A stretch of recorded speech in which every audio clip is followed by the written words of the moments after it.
Number 4, he's hit right at the moment by number 4, Brian Brown. Picked the ball up and took it just past the 40, so Escambia's going to start at about the 42-yard line.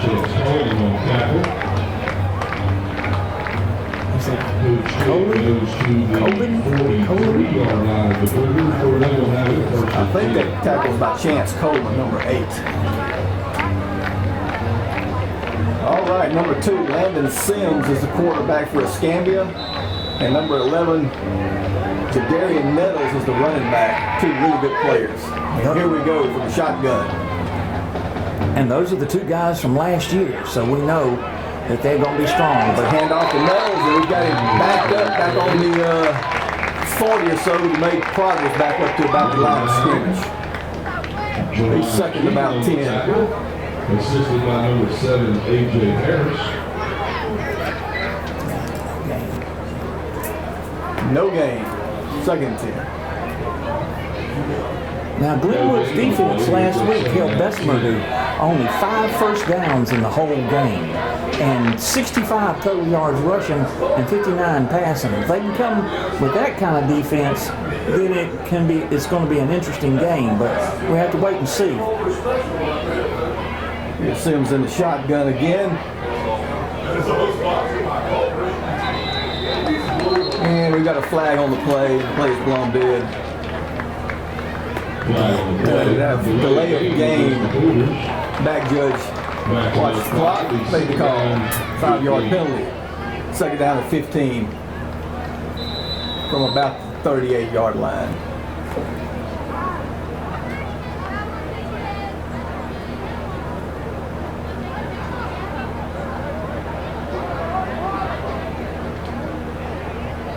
Here we go again. Quarterback's got his going to throw deep over the middle. Number 14 through his hands and dropped. He couldn't hang on to it back there. Number 14 is incomplete. Brings up third down, 15. And that was Brady Howell, the wide receiver that Sims was trying to hit down the seam. The pass was online, but he just was maybe a tad higher. It was a catchable ball, but he was running full speed and had to stretch out, but he couldn't quite get it. Third down about 15 from about the 43-yard line. High snap over number 3, the running back. And he takes it down the sideline all the way down to the 44-yard line of Glenwood on 3rd and long, and they've got a first down. Christian Cook on the carry around the left end. Picks up enough for the Cougar first down. Ball be placed on the 44-yard line of the Gators. That was a gain of 17 yards for Crook. That's their best play from scrimmage so far. Let's hope they don't have too many more of those.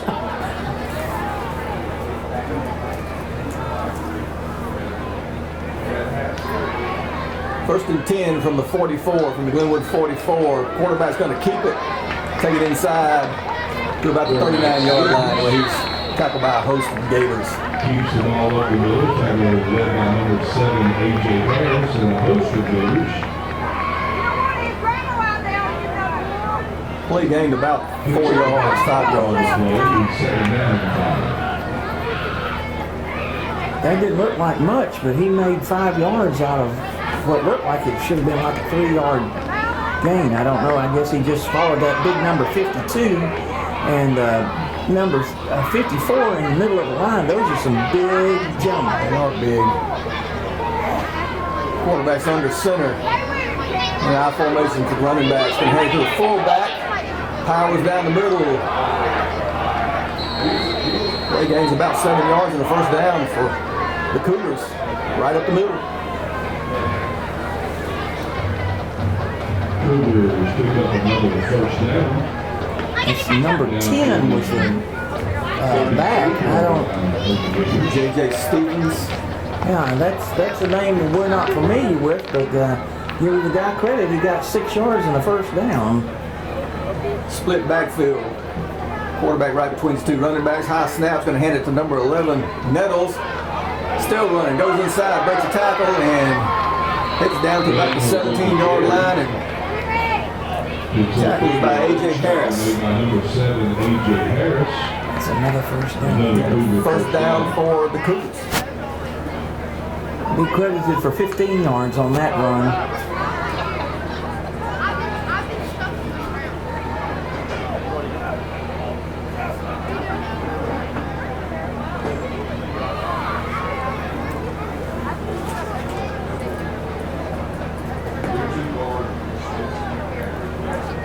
It's kind of slow play. It looks like they had a little trouble with the signals, but And we got a timeout on the field by the Cougars.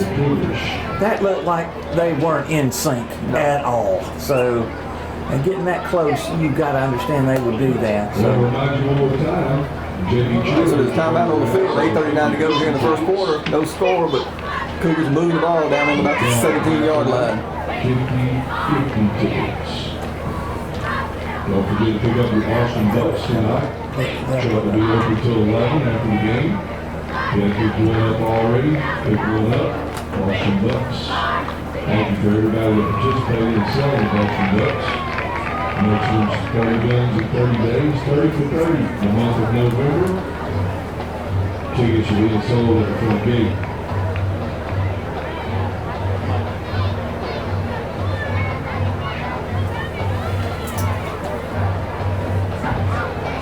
okay, Jay, the Escambia is back to the line of scrimmage. They're getting ready to start play back. And one thing for sure is they need to watch these runs up the middle and off tackle because they're having a little bit of a problem throwing down the running backs. Toss sweep to number 11 for Escambia. Cuts it back inside. Picks up about 3 or 4 yards there. Looks like down the far end. Yeah, looking where the lineman is putting the line down. Looks like he got 3. Mike Miller, junior tackle also. That makes it 2nd and 7. Pick up at about 3, 2nd and 7. That was a much better play by the linebacker on that side because when he cut back, that could have been a big gain. Ball's on the 14-yard line. Quarterback's under center. Sims under center, split backfield.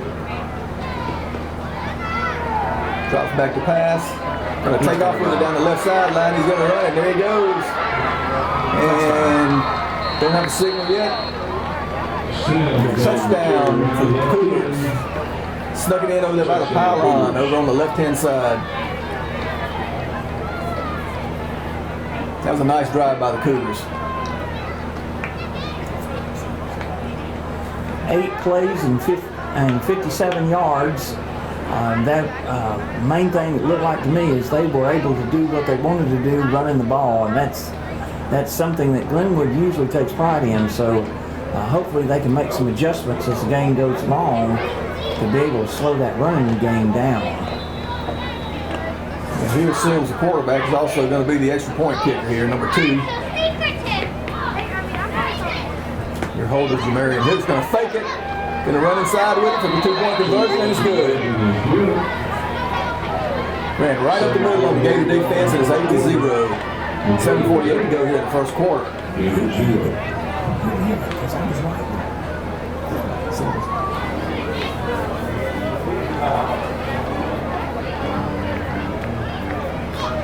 Well, I guess maybe Sims isn't the kicker after all. He looked pretty good on that. Well, that's one of those things. Again, that shows that their running game is clicking, and that is something that the defense is going to have to do a better job. Looks like They had a couple of people that ran the ball there that we weren't told anything about. That J.J. Stevens, the fullback that ran for the first down, and number 3, Christian Cook. Yeah, both of those guys looked good running the ball. And that seemed to open it up for their star Nettles. And the next thing you know, it's 8-0. All right, so here's the quarterback. He's also the kicker, Sims. And there's a kick. Kicked it away from Harris. And that is number 14 for the Gators.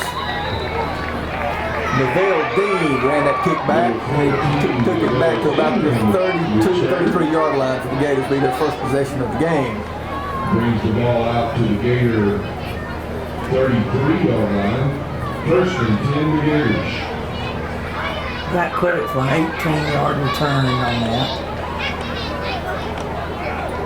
Obviously, Escambia knows about number 7 too, as far as return game is concerned. All right, let's see what they do on offense.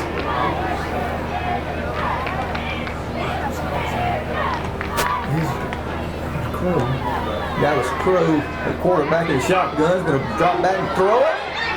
And it's complete to A.J. Harris, number 7. Number 7, A.J. Harris. And a first down for the Gators. A good pass by Crow and a good catch there by Glenwood. A.J. Harris.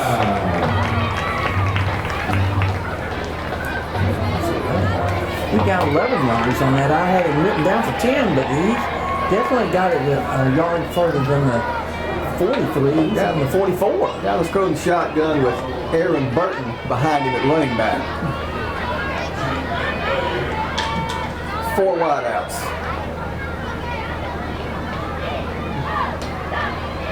Going to hand it off, and he is stuffed about a yard lost behind the line of scrimmage. Burton guy just didn't have anywhere to go. No, he sure didn't. He's a new guy. He came in with not familiar with Mr. Burton. He was not on the varsity roster last year.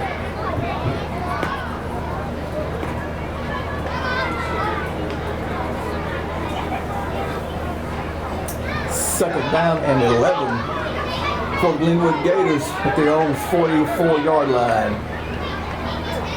Crow's in the shotgun with Burton back there with him on the left side.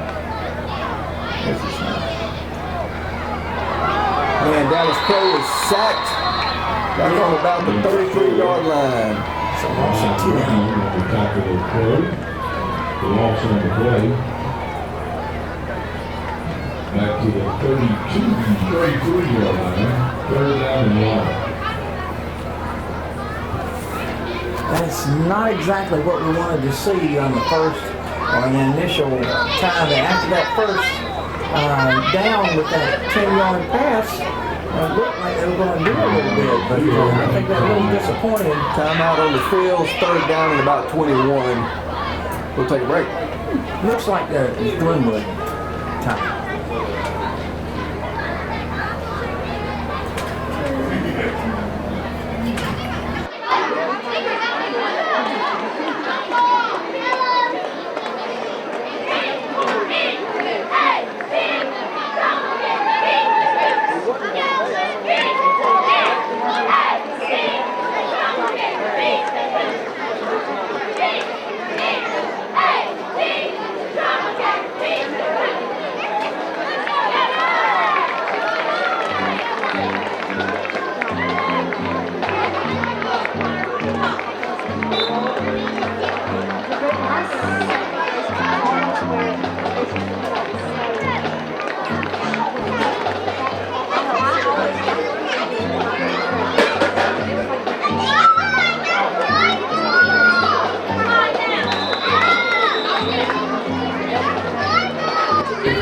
Yards and then went back 11 yards and went back 11 yards. We want something a little bit better on offense for Glenwood than that. Dallas Crow's in the shotgun. Got a bunch set over on the left side with 4 wide receivers over here.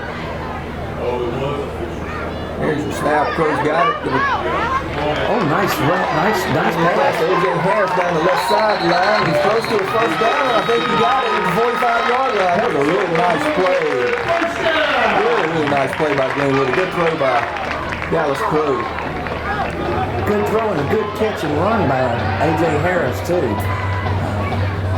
That's excellent. 22-yard gain.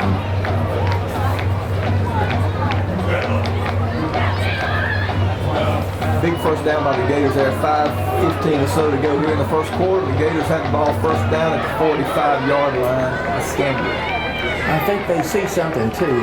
That number 50 and 84 getting in fast if they can throw the quick pass. He's going to fade to his running back, coming across and take it up the middle for 5 yards. And there's nothing wrong with that play either. Now Stroh on the keeper, right up the middle to the Cougar 40-yard line. 2nd down and 5. 2nd and 5 for Glenwood.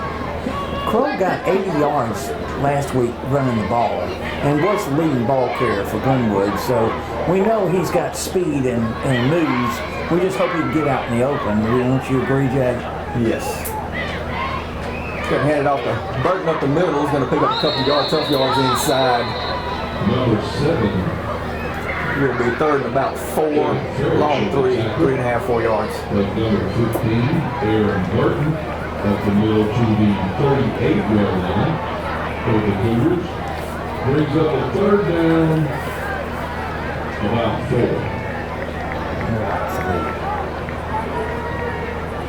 We're going to say we got 3 yards to go for a Crow's first. going to fake it to Burton. He's going to keep him, go around the side. And he's got a first down down near the 30-yard line and flag on the play. I think he's going to be called for grabbing the face mask to bring him down. I have to wait and see, but it did look like he snatched at his face mask to bring him down as he was going by. Yep. Personal foul face mask. That's a big penalty there for the Gators. Moving the ball down 15 yards. Going to spot it down around the 15-yard line of Escambia. First down for the Gators. First down. He got 8 yards on the run, and then he got 15 more yards on the penalty. That's a great way to get down the field. So it's 1st and 10 now on the 15, and we're in scoring position. I say I'm not a member of Glenwood. But the Gators are in scoring position now. He's in the shotgun with 2 receivers on each side. Tight end moves over on the left side of the line. Going to give it to Burton over the left side, and he got tackled for looks like about a 1 yard, 2 yard loss over here on the left side, back around the 16 or 17 yard line.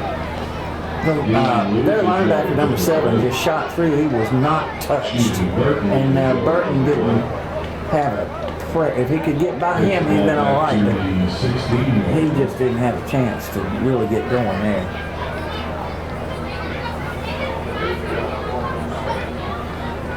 Number 7, Caven Farish, I believe is his name, made a good play there. He sure did, and that's about the 2nd time he's made a good play too, I might add. 2nd down and 11 from the 16. Dallas Crow. And we've got a timeout on the field by Glenwood.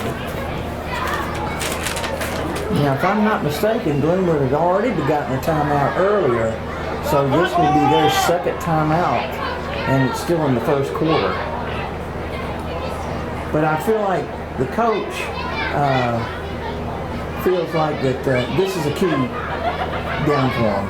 They are in scoring position, and with Griffin Montroy as their kicker, if nothing else, they could get a good solid field goal attempt out of this to at least get on the board and get some points. Because that's exactly what you want to do now. You want to get points. Especially after you made that big play on 3rd down. What was it, 21 yards to go? Yeah. 3:03 to go here in the 1st quarter. Escambia Cougars have an 8-0 lead over Glenwood. I think what the ump was saying was to get the clock. He was trying to synchronize and had a little bit of a issue, I think, with the clock too. But they got that straightened out. There's 3:03 left in the 1st quarter. And 2nd and 11 on the 16.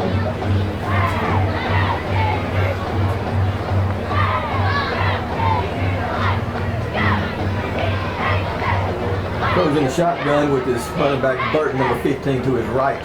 There's A.J. Harris moving inside, goes back out, guy's wide open in the corner down there. It is that Ron Beauchamp with the touchdown in the left corner.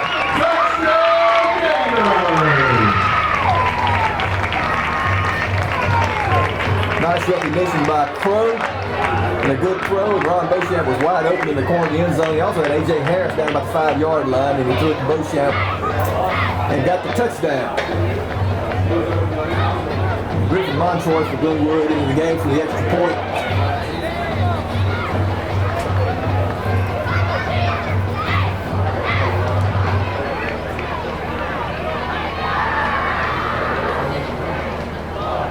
Snap, there's the kick, and it's good. Hooked a little bit, it just passed the left upright, but he got it. It's 8-7. 2:57 left in the first quarter. The game is 7. Well, Jay, there were some negative plays on that, but that was turned out some real key passes at the time when Glenwood had to have them. So they went 67 yards on 8 plays. So I would say that was pretty good being able to move the ball. That was a great drive when you're down 8-0 on the opening possession by the other team. Come back and score, taking it that far. And you had to overcome that long 3rd down and 20, and they did it. Yeah. But you're right, the passing attack is what got it there. Well, they've got the receivers. Dallas is not known to be a passer as far as throwing the long balls or that sort of thing, but when you have people like Boatcamp and A.J. Harris to throw the ball to, it's just important to get them out and be accurate, and so far he's done it. It'll be interesting to see what we do here. We kicked it last time. I think we'll probably do it again. I don't think they want to kick it number 11 over there. There's your kick. And it is a little sky kick over to the right-hand side on about the 30-yard line. Escambia's got it. Going to return it about 10 or 12 yards out to the 44-yard line. Montrose kick Across the field. By number 42, Cameron White. Number 17 was the return man. And I think you're right. And just like that they're avoiding Harris, we're avoiding Nettles. We're avoiding Nettles. Nothing wrong with that. That's good coaching. Yeah. All right, it's time for Dempsey and Jerron Keaton and Ben Graham on that defensive line to bow up. Here the Cougars, quarterback under center. Going to hand it off to number 11. Much better play. That's Nettles and a good tackle by Glenwood. 2-yard gain. Chance Coleman. The number 11, Lamont Burton. And we're going to give him 2. I think it's 2nd and 8. About 2. Would you agree with that? Yeah, that's about a 2-yard gain. I think that was Chance Coleman and Burton on the tackle there. Shotgun for the Cougars. There's your snap. Quarterback Keeper's coming around the right edge. He's got room to go. Got a good block. Hit it down the sideline. Down to the 20. Cuts it inside. Down to the 15. He's tackled on about the 14-yard line. Nice run by the quarterback for Escambia. Sims. Down in the Gator territory, about the 15-yard line. Not the play you want to see. And it looks like a 39-yard gain by your quarterback. But, you know, the guy can run, man. You can see that. Something tells me 10's going to get the ball, and I have no idea why I know that. They're up back. Sims under center. Gonna get it to the tailback, number 11. It's Nettles. Trying to break the tackle, got it down to about the 9-yard line. Good run, got about 6 yards on the right side. A.J. Harris. Tackle by A.J. Harris. Tariq Maple. Picks up about 5, Glenwood does. He's 2nd down and 5. Did they back it up to the 10? Because it looked like he got 6. Yeah. But I mean, if the ball's on the 10, it's kind of hard to tell. He's just inside the 10. He's always close to the 9-yard line down. Yeah, I think you're right. We're going to give him 6. Sims in the shotgun, split backs. Gonna hand it to Nettles right up the middle. Got about a 1 or 2 yard gain there. Daniels on the 30. And I think the tackle was Number 18, Millich. about number 18, Millage. And number 54. And Graham, number 54. Ben Graham. Pick up about 2. maybe one, 3rd down and 4. 3rd and about 4. The Cougars can't get a first down down here. It's 41 seconds to go. The clock's running. Well, they did give him 5 and then 1 yard because there was a gain there, but Snap. He gave it to Nettles, headed over to the left side. Puts it inside. Got his first down. He's down close to the goal line. I think he got it down to about the 1 or 2 yard line, Ron. yeah, it looks like that was a good cut. Left end, picks up enough for the Cougars first down. In 1st and goal, Something wasn't at about the 2. wasn't good on that. I don't know what to say. It looked like there was like a quick count or That's going to be the what last play of set. the 1st quarter. The clock's running. We're down to 13 seconds. And the Cougars going to let it run out and go talk to the coach and go to the other end of the field and figure out what they want to run on 1st and goal at the 2. The score at the end of the 1st quarter is Escambia Cougars 8, Glenwood Gators 7. Complete home inspections. Move office equipment, corporate health care, Reagan Insurance Agency, and Johnston's campus supplies. Also, Close Fire and Safety, Central Storage Solutions, MC Apparel, Robinson Grimes and Company, and the Alabama Georgia Insurance.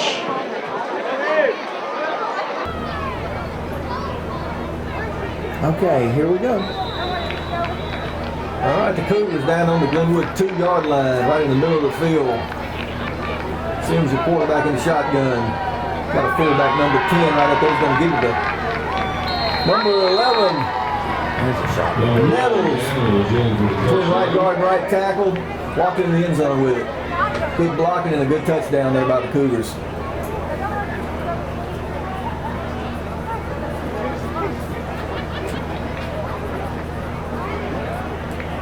I guess the question now is, are they going to go for 2 or go for 1?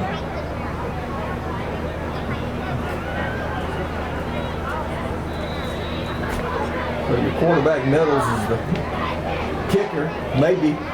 Yes. Good point, Jay. He's going to kick this one. And he made it. And it's good, and it's now 15 to 7. Just on the way here in the 2nd quarter. Cougars with the lead. Well, it took Escambia only 6 plays to go that 56 yards. And of course, the big play in that was the 39-yard quarterback run by Landon Sims. That really kind of set the tone for them, and it was just a matter of how what would happen after that. So, and then Sims powered it. He carried the ball every other time, besides Nettles did every other time besides Sims. So there you are. It's 15 to 7, and we're going to see now what we can do. Hopefully, they can answer it again. They answered the first touchdown with a score, so let's see what they can do this time. All right, Sims is going to kick off from the 40. A.J. Harris is in the middle. Let's see our numbers. I think we've got Burton over on the left side. On the far sideline, we got another receiver over there, but I can't see his number. Here's your kick. And there's a pooch kick. Over to about the 35-yard line. We catch it. Going to run it back up to about the 40 or 41. I believe that was Tariq Maple that caught that ball over there and ran it back about 6 yards. Number 6, Tariq Maple on the return. And Tariq's a fine defensive back, but he's not your primary return man. So they've actually put it down on the 40. So it's 1st and 10, but still that's good field position. So if they can do something with that, it will be nice. We'll see what happens. 1st and 10 at the 40 for Glenwood. Dallas goes in the shotgun. Got Burton to his right. Drop back to pass it. Looking. Got a rush and he got sacked back on about the 30-yard line, 29 or 30-yard line. Looks like. Can't see the number of the Cougars playing the sack. Brown again. Brian Brown, number 4. Got the tackle. Second down 20. Play loses about 10 yards, going to be second and 20. And that's the second sack on Dallas, and we've got to stop that in order to keep the offense on the field and getting positive yards. That's his second sack of the same, almost the same amount of yards, 10.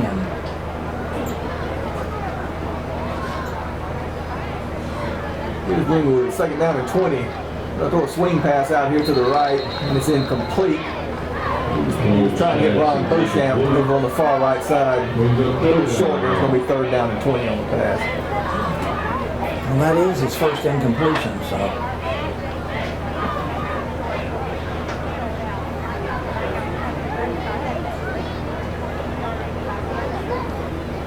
I hope he's just tying his shoe down there, Jay, and the quarterback, he was down, yeah, okay.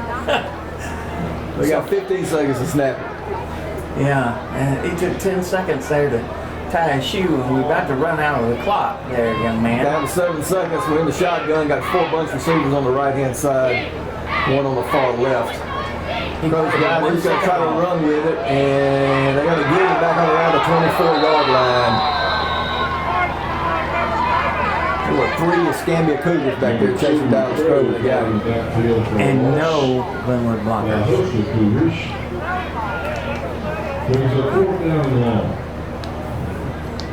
They're going to say it's it looks like they put it back on the 20, right at the 25, so he lost 5. Lost so about 5. Yeah, 4th and 25 now. I don't know who punts for Glenwood. Looks like Ron Beauchamp. Okay. All right, so here's your long snap back to Beauchamp. Got a man in motion here. Good snap to Beauchamp. He's going to kick it. There it goes. That's a nice kick. Not a bad kick. Going to hit around the 40-41 yard line of Escambia. Going to place it on the 41. That was awful nice of the Glenwood coach to show the. I don't know if you noticed that, but he was showing him where it went out here, and I'm good with that. There was no return because they were, and Nettles was back there to do the return, and he did not have one, so we're good with that. Here's Escambia on the 41-yard line. He's got Nettles in the backfield with him along with number 10, Stevens, the fullback. Gonna fake it. Gonna step up in the pocket, try to run with it. We're gonna get him after about a 3-yard gain. Tackle there, I think by Chance Colvin, number 8 for Glenwood. The number 8, Chance Colvin, picks up about 3. Second about 7 from the 44-yard line. I think that's the same play that he ran earlier and got the long gain. They pretty much ran the same thing. But this time, Glenwood was ready for it, and I hope they can continue to do that.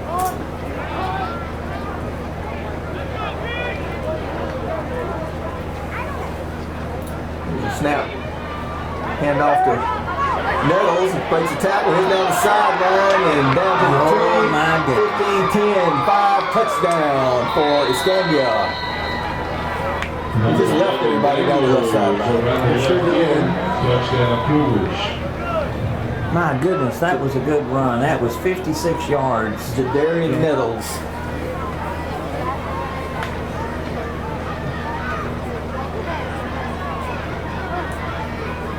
Escambia's got a quarterback with speed and a running back with speed.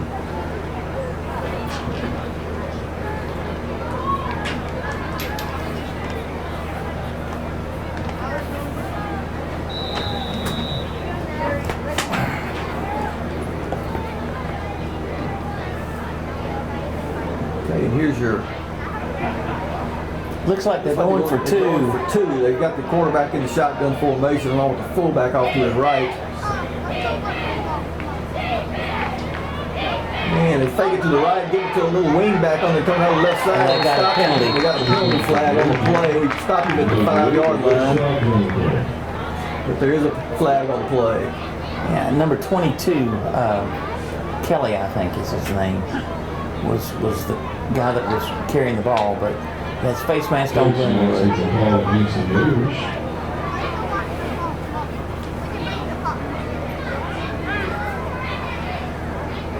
that's too bad because that negated it. Now they've gotten a lot closer. So it's only a 2-yard penalty, but they get another try. That's a bad Get one. another shot at it. And they're going for it again here, looks like. Yep. Nettles in the backfield right behind the quarterback, Sims. That big fullback, number 10. They're going to hand it off to Nettles off the right tackle, and he walks into the end zone untouched. 42-point conversion. That makes it 23-7 Escambia over Glenwood. Glenwood 7.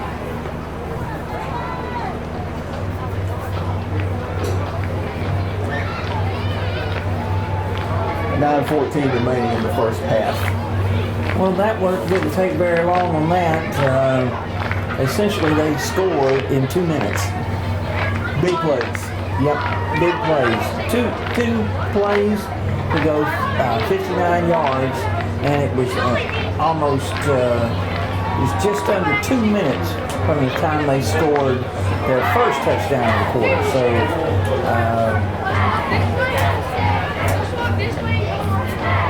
need to kind of do a gut check here for the defense because they've got their hands full with this offensive juggernaut that is the Cougars. All right, so we've got Harris back deep along with Burton and Neville Dean deep. But I don't anticipate a deep kick here. I think we'll probably do the pooch kick again to one of the second line players. They're standing at about the 30. Yeah, I think that's what they've done every kickoff so far, haven't they? Right. And that's what we got. This was even shorter. Ball hits the ground, but Glenwood does recover on about the 42, 43-yard line. That was almost an onside kick. It really was, but fortunately for us, Tariq Camden White, I think. Camden White was 8 instead of 6. 42-yard line. Number 42. I think he's the one that came up with it. Was it? Yeah. That was a good play for Glenwood to get that ball up hit the ground. Yes. You never know which way football's going to bounce. Exactly. Well said. So Glenwood's got a first down here on about the 42-yard line. Need to score, down 23-7.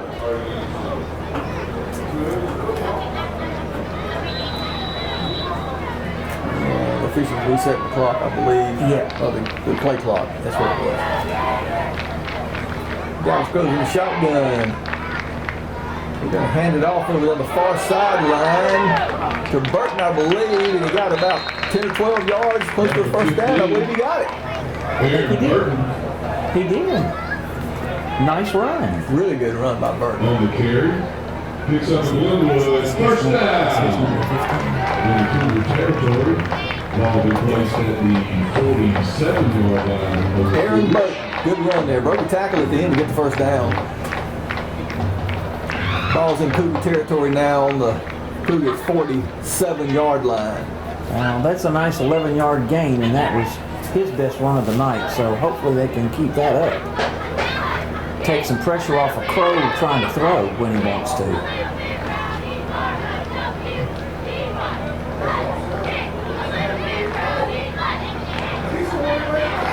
Hands off to Burton. He broke 2 tackles in the backfield. 15, 10, 5. Touchdown, Bears!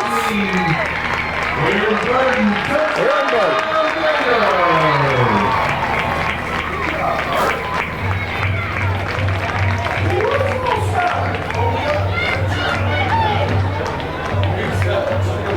Great run by Aaron Burton.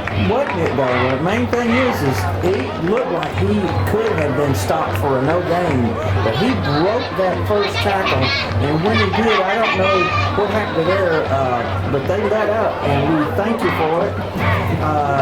So Glenwood scores in 2 plays. Isn't that nice? And Griffin Montrell is on for the extra point. Ball's on the tee, that's blocked. And after touchdown point after is no good. It's 23-13 as the extra point was blocked by Escambia. Looked like the man came off the right side.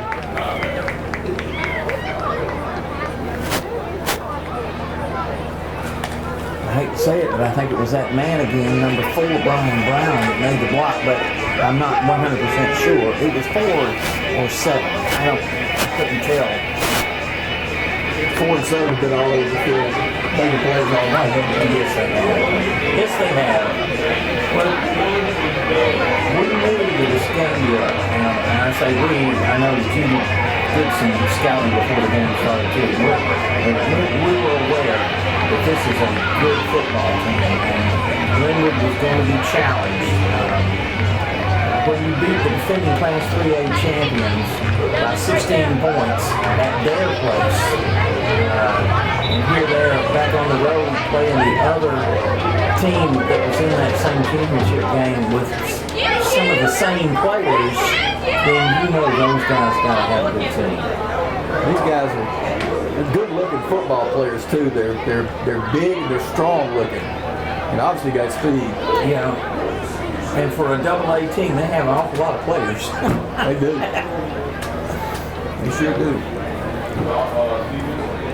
Okay, Montroy's got the ball on the tee at the 40. Glenwood's trailing 23-13 with 7:39 to go here in the first half.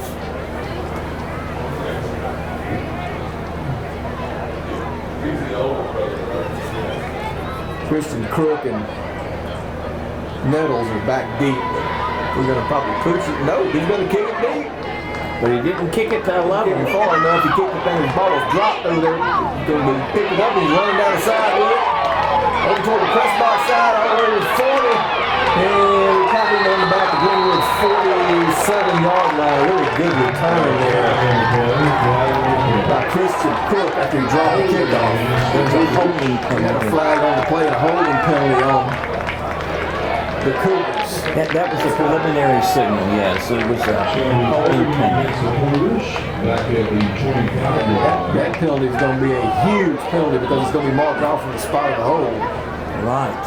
And so instead of him getting a near 50-yard kickoff return, he's going to get essentially 0. And the ball's coming back down to the 15 or 16-yard line.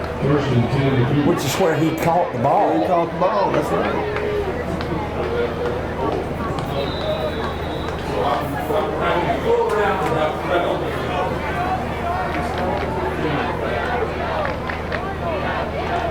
Wound up being about a 35, 37-yard penalty. Yeah, worked out for them. Well, exactly. That worked out for the Gators. Yeah, they just needed a break. They got one. Let's see what they can do with it. All right, here's Sims, the quarterback, in the shotgun.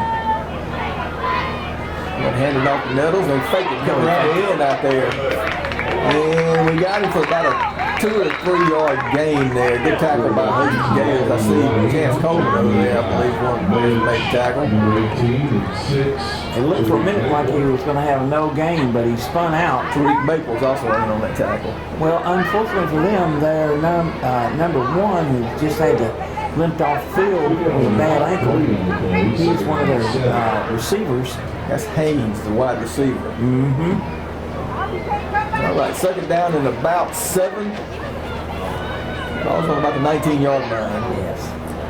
Gonna hand it off to Nettles coming around the left side. Ball's on the ground. We're still after it. Who got it? Who knows? We had it twice and lost it. Can't tell who came up with that ball there. Let's see. That was a golden opportunity for the Gators, but I believe Escambia came up with the ball. I think you're right. I think it was big number 78 that recovered the fumble. And so it's just one of those things. He certainly fumbled the ball, but And it's a first down on the play. they wound up with a first down on a fumble. Well, give their Jacane Hotz credit for being in the right place at the right time. It looked like they were trying to pick the ball up. Instead of just getting on it. Just sort of falling on it. So, but Here's Sims in the shotgun. He's going to drop back to pass. He's looking. He's going to break through the line, take off, running down the right side with it, using that speed. He's got about 7 or 8 yard gain out to the 37 or 8 yard line. Quarterback out of bounds. Pick up over about 8. Sims is a good looking player. He's a good quarterback. Well, one thing for sure, he can run the ball. He's shown that. Ball resting on the 37-yard line.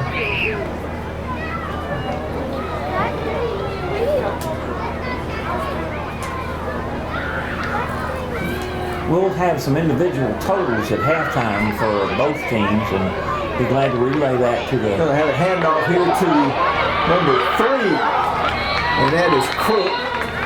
And he's got a first down to about the 50, right around the 50-yard line, 49 or 50-yard line. He took it around left end. Gain of 12. Gain of 12, and A.J. Harris made the tackle. And then for a first down.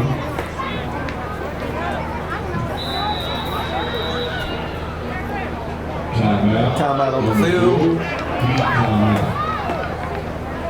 As Coach Purdue says, this is a heat timeout. 5:59 to go, 23-13. Escambia Cougars with the lead. Yeah, and I think that other timeout I called for Glenwood was a heat timeout too, where the play had stopped and they had both teams come. That was not a charged timeout for Glenwood at that time. It was a heat timeout because both teams still have 2 timeouts remaining.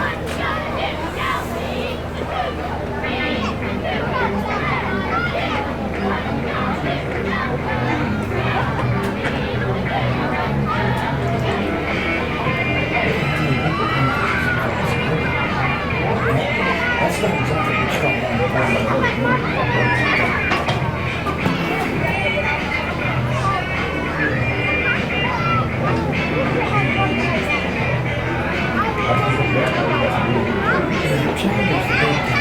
Trading on Trammell, for 3 years, and he had run for maybe 2,000 yards in a year.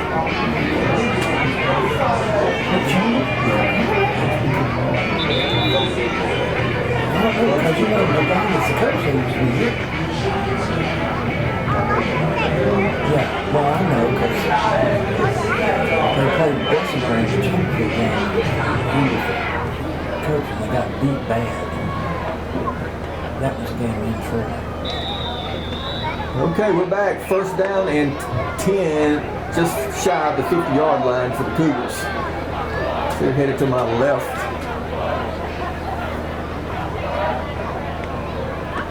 Well, there's not a lot of time left, but the thing is, quarterback gonna keep it. We got him back there. He made a little move. He's gonna pick up a couple yards there when we had him in. Gators had him in the backfield, and he made a good move and got away from us and ran it up in there and picked up 2 or 3 yards just across the 50 to about the 48-yard line. now that could have been a negative play, and instead it's +3. So like you say, the guy's a good player, and he just showed that versatility right there. It's still within striking distance. If Escambia gets another touchdown, things could get a little dicey here as the clock is winding down in the first half. Here's Sims with Nettles in the backfield with him. Going to give it to him right up the middle. Going to cut it offside to the left side, off the left guard area, and takes it down for a first down inside the 40 to about the 37-yard line. Walking back down to the 38.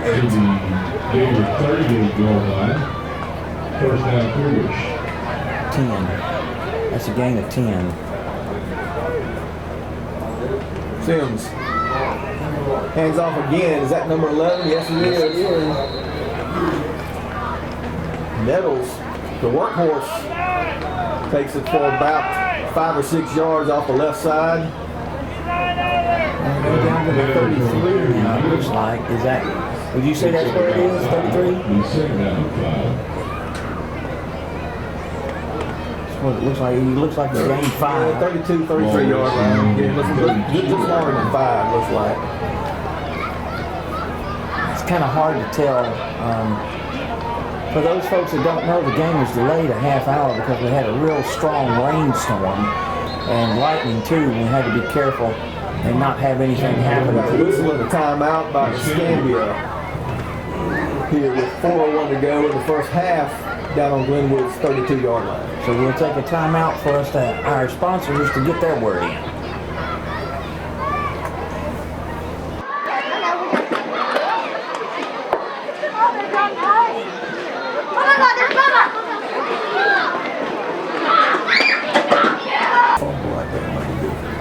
made a big difference.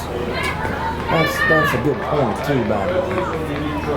Okay, we're getting ready for the kickoff after the touchdown, and we both agreed that one of the big plays on the drive wasn't just the inside running of Nettles, but the fumble that wasn't.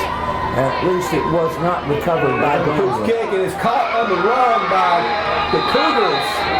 Unfortunately, an onside kick in the air, and they caught it on the dead run. I don't know if it advances. I don't know if it was far enough. I actually don't think he can, but I think they get the ball. There's a flag dropped over here on the hash mark over near the 50-yard line.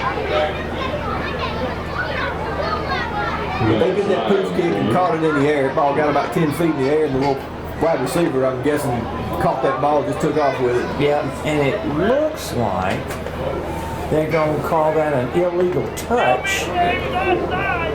And so they either have to re-kick or Glenwood has the game. I thought the ball went 10 yards. Called it offside. Oh, they call offsides. Well, that was mighty lucky. Big break for Glenwood right there. Yes, sir. Big break. I thought it was an illegal touch, maybe, but no. So he... I believe it was 22. I'm not sure he caught that ball, but maybe that's why he got down there so fast. He got a little quick start. Oh, yeah. Well, here's the thing. I thought it was just a 5-yard, and they're kicking the ball off from the 25, from the 40. So that was a 15-yard thing. How about that? Now, I don't think they're going to pooch it now. I'm just thinking. I did not know that was a 15-yard penalty for that's again. He's going to kick it deep.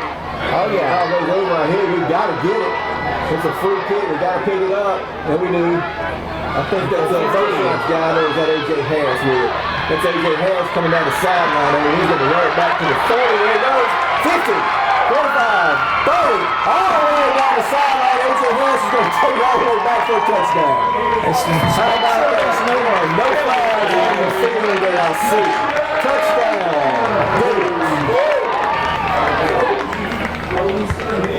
You know, that's the second game in a row for him, and that one was 85 yards because it was down to the 15 before he picked it up. And that is one of the reasons that young Mr. Harris has offers from every major university in the country. What a run back. Oh my goodness. He had to chase that ball down and got over the head about 15, 20 yards. He ran down there and got it, took off with it, broke a couple of tackles, and brought it down the sideline. And made the prettiest cut here to the sideline that left that poor guy standing still. So he got an 85-yard touchdown kickoff return. It was in the Wildcat. It looks like we're going to go for two here. Big number 15 butts and takes it inside and gets down to about the 1, so the point after fails. I think one threw the ball, but nobody was open there, and he cut it up in there and didn't make it. So your score is 30-19 with 3:27 to go in the first half. The Escambia Cougars with an 11-point lead. Well, that was most unusual, but certainly I think Glenwood will not argue with the big play. 30-27 left at halftime. Escambia 30. They called it so that the guy was offside, but I actually think somehow or another there was an illegal touch there, because if it had been offside, it would have been 5 yards, and it was 15-yard penalty. I can check that after the game. I may be wrong, but I thought that's what he called at first, because they kicked that off from the 25-yard line. They moved the ball back. I never saw the referee, the head man, make a signal. I don't know what it was. I assumed it was an offside penalty too, but obviously it wasn't. It was a 15-yard penalty from the original kick. Yes. So they went from the 40 back down to the 25 and they said, we got to kick this. And he did make a good kick. A real good kick. Harris made a better run back than he made a kick. And I promise you Glenwood will accept that most heartily. So they're still down 11, but certainly it makes you feel a little better that you get some points on the board. Glenwood really needs to stop right here with 3:27 to go in the first half. Trailing by 11. And got to get a stop. Excellent observation, because they cannot let that defense be run over by these guys, because they could score in 3 minutes. Here's Montoy, kickoff for Glenwood. 40. Here's his kick. He's kicking it deep. Got to kick it to number 3, Crook.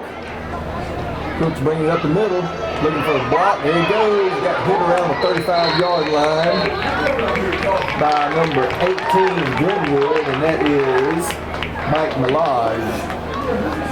Or Millage. Millage. I think it's Millage.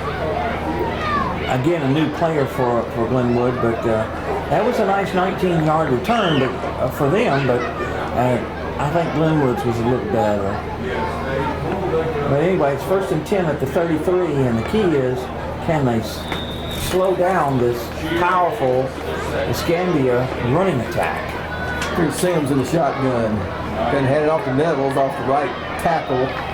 Got about 2 or 3 yards there, 2 yards, I believe, on the carry. We got about 4. Number 18, Roach. Pick up about 4. Second down and 6. Time for the Glenwood defensive line to bow up. Here's a snap to Sims. Going to give it to Nettles again off the right side. Cuts it up in there. He's fighting for the first down. Looks like he's got it. Yes. First down by the Cougars on the 44-yard line. Carry out to the 44-yard line. You got a 7-yard gain.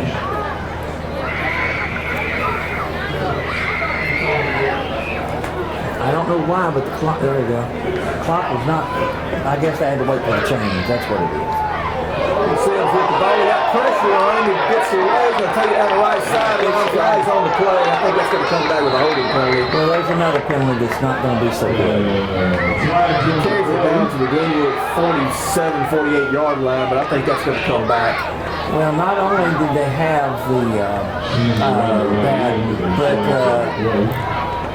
the Glenwood guy with the helmet off. It's a face mask penalty, an offensive face mask.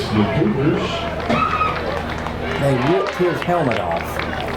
He got a little bit upset about that, which I can understand. That's a big penalty. That's going to take it way back to the 25-yard line. Yeah, because it's a spot foul, so he gets a 15-yard penalty plus where it happened, which was behind the line, so bingo.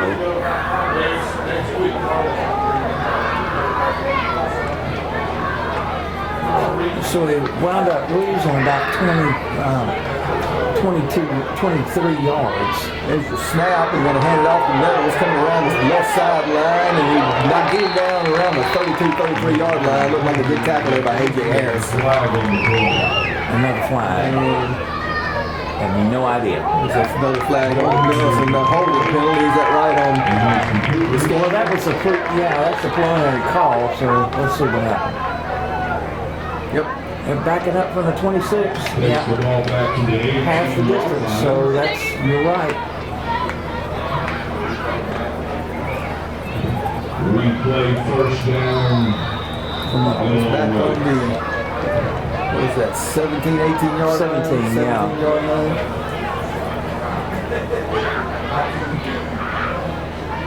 Clock is running, 2:09 to go in the first half. Escambia leading 30-19. Quarterback Sims back there all by himself. Here goes Cook in motion, gonna fake it to him. There goes Sims up the middle, breaks off the right tackle. Still going down to the 35, broke another tackle. Trying to cross the 40, got up to about the 39-yard line on a really good run there by Sims. And another flag on the play. Another flag on the play. Back here, do not know what it's about. Flag back on the 21-yard line, so it will be holding on Escambia again. Oh my goodness.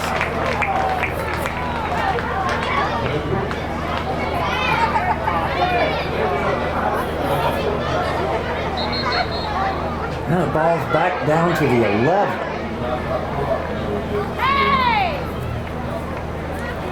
So it's 1st and forever. I don't know how many yards. We're just going to say. They got to get to the Glenwood 46-yard line for a first down, and they're down on their own 11. Yeah.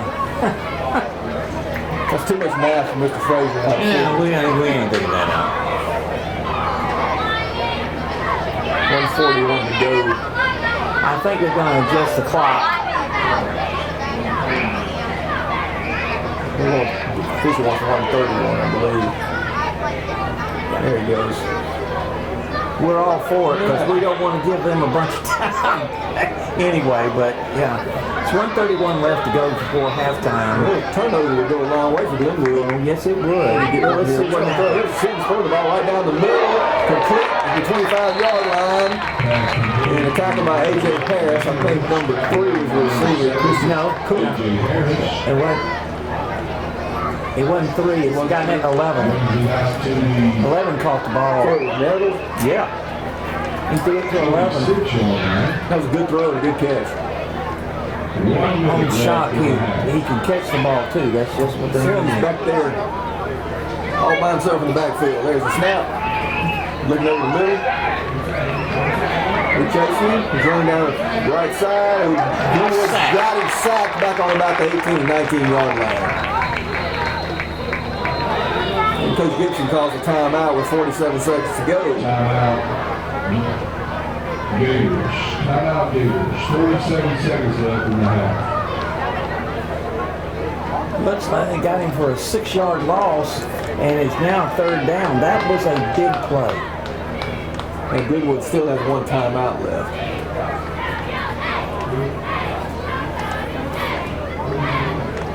Well, I think they got a mere 35 yards or so to get a 1st down, so hopefully they can prevent them from doing that, and I think they can with one play and force him to punt and at least get the opportunity to do something with either the return or a play or two. Let's be honest with you, Escambia's own worst enemy was themselves. And some of those were really, four straight plays, wasn't it? Yeah. 4 in a row after they had good plays, good runs. Right. Yeah, and a good pass. But they call they literally jerked, I don't know the player, I think it was number 8. They literally, or number 9, they literally jerked his helmet off his face back here when he threw it. And I mean, you just can't do that. All right, here we go. 47 seconds to go in the first half. Sims in the backfield. Quick pass over to the right. To see if he can run it. And he's still going, making a couple of moves, spin moves.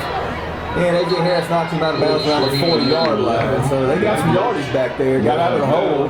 Be 4th down and about 15 from where the ball's going to be spotted. That play picked up about 20 yards. Yep.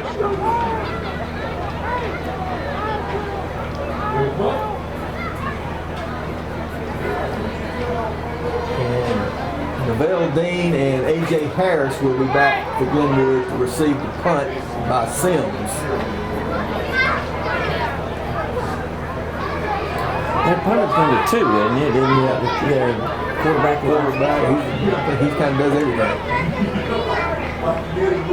High snap, but he's going to kick it. They just wanted to be sure he was, I think. And he kicked it out of bounds over there. It was really a good kick, I believe. He kicked it away from A.J. Harris. Kicked it down the right side line. Official still moving up right at the 40-yard line. 39 or 40-yard line of Glenwood. 32 seconds to go here in the first half. Glenwood has one timeout. Yeah, he only got a 21-yard punt, but I think they was told quite explicitly, keep it away from number 7. That's what I'm going to assume. All right, 32 seconds. Dallas Crow, quarterback, nobody back there to protect. We got 4 bunch receivers on the right and 1 on the far left hash mark. And the linebacker, there's Dallas Crow rolling to his right, looking, going to throw it deep. He's got Ron Beauchamp down on the 34-yard line, tackled out of bounds at the 33. Good throw by Crow, good catch by Beauchamp. Down to the Escambia 33-yard line. 1st and 10, the Gators. 27-yard gain on that play. Nice play by Glenwood. Good roll out and a good throw there by Dallas Crow, a young sophomore.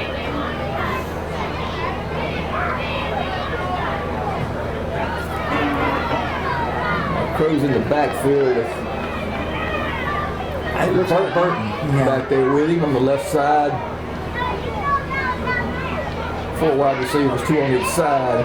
Got a man in motion, number 21.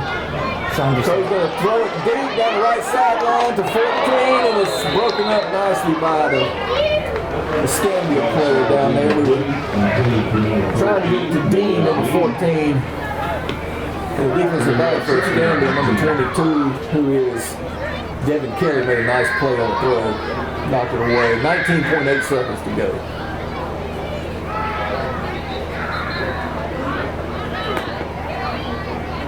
If they could get a few more yards, if nothing else, they could get a field goal attempt. But I'm a little concerned about that now after seeing that extra point get blocked. Yep. So we'll have to just wait and see what happens. 2nd down and 10 for Crow. And the Gators. Goes back to pass. And he tried to run up the middle, and he got hemmed up and thrown for a loss. And a timeout by Coach Gibson. The ball's going to be marked at about the 40-yard line. Look at the line, Judge. And then we got umpire's got the ball in his hand, so now I think he's going to put places at about the 40. 11 seconds left for halftime. Right at the 40.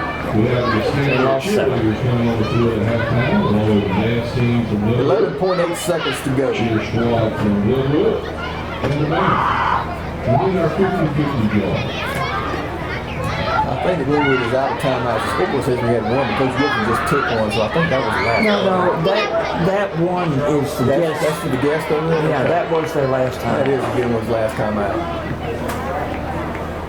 Well, it's only 11 seconds left, so it's, Got to throw it to the sideline. yeah. There's not much you can do when your quarterback is sacked.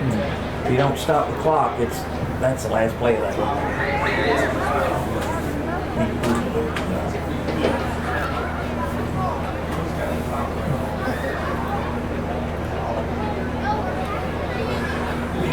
Well, I will have to say that the Escambia linebackers, the stand-up linebackers at the line, have done an excellent job of containing, with the exception of Burton's great run for one Glenwood touchdown. They have essentially contained the Glenwood running attack. And Crow, who had so many yards last week, has got negative yards this week. All right, here we go. The guy's closing the backfield all by himself. Got 5 wide receivers. And here comes Escambia on the blitz. We picked it up. They'll throw it short over the middle to, who is that? Is that A.J. Harris? I can't see his number there. No, that's Ron Beauchamp caught it at about the 30-yard line. That's going to be the last play of the first half. So your halftime score. That's the end of the first half. Escambia Academy. Escambia Cougars. Cougars 30. Glenwood Gators 19.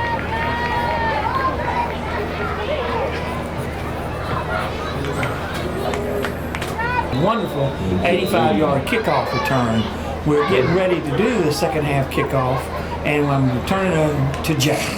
All right, and kicker quarterback Sims is going to kick off here from the 40-yard line, kicking to my left. We've got Burton back there along with A.J. Harrison getting the pooch kick again, and it's caught by, I believe, number 14 for Glenwood, still running down to the 35-yard line. They're going to tackle him on the 30. And that was Neville Dean. He's had a good game. He's made some good plays today. And that was a really good return of that little pooch kick. It went down the right sideline. He cut back toward the middle and took it all the way down to about the 29-yard line. Be a first down for the Gators right there. Boy, if the Gators can get a touchdown here, they'll be in business. That was a nice 31-yard kickoff return. That was nice.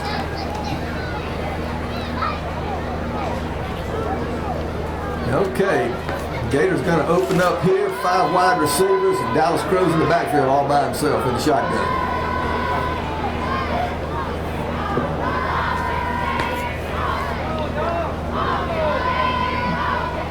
Ron Beauchamp in motion, going to fake it to him. Dallas Crow's going to run off tackle down the right side.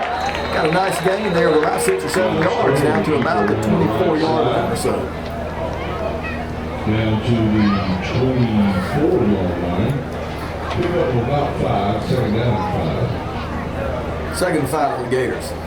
Yeah, I thought he'd gotten a little more, but they marked him down at the 24. So, but a 5-yard gain is still positive yards, and that close to the goal line. That's what you want, positive yards. All right, Crow's back there now. He's got Burton back there with number 15. Gonna give it to Burton off tackle. It's gonna pick up maybe a yard if he got a yard.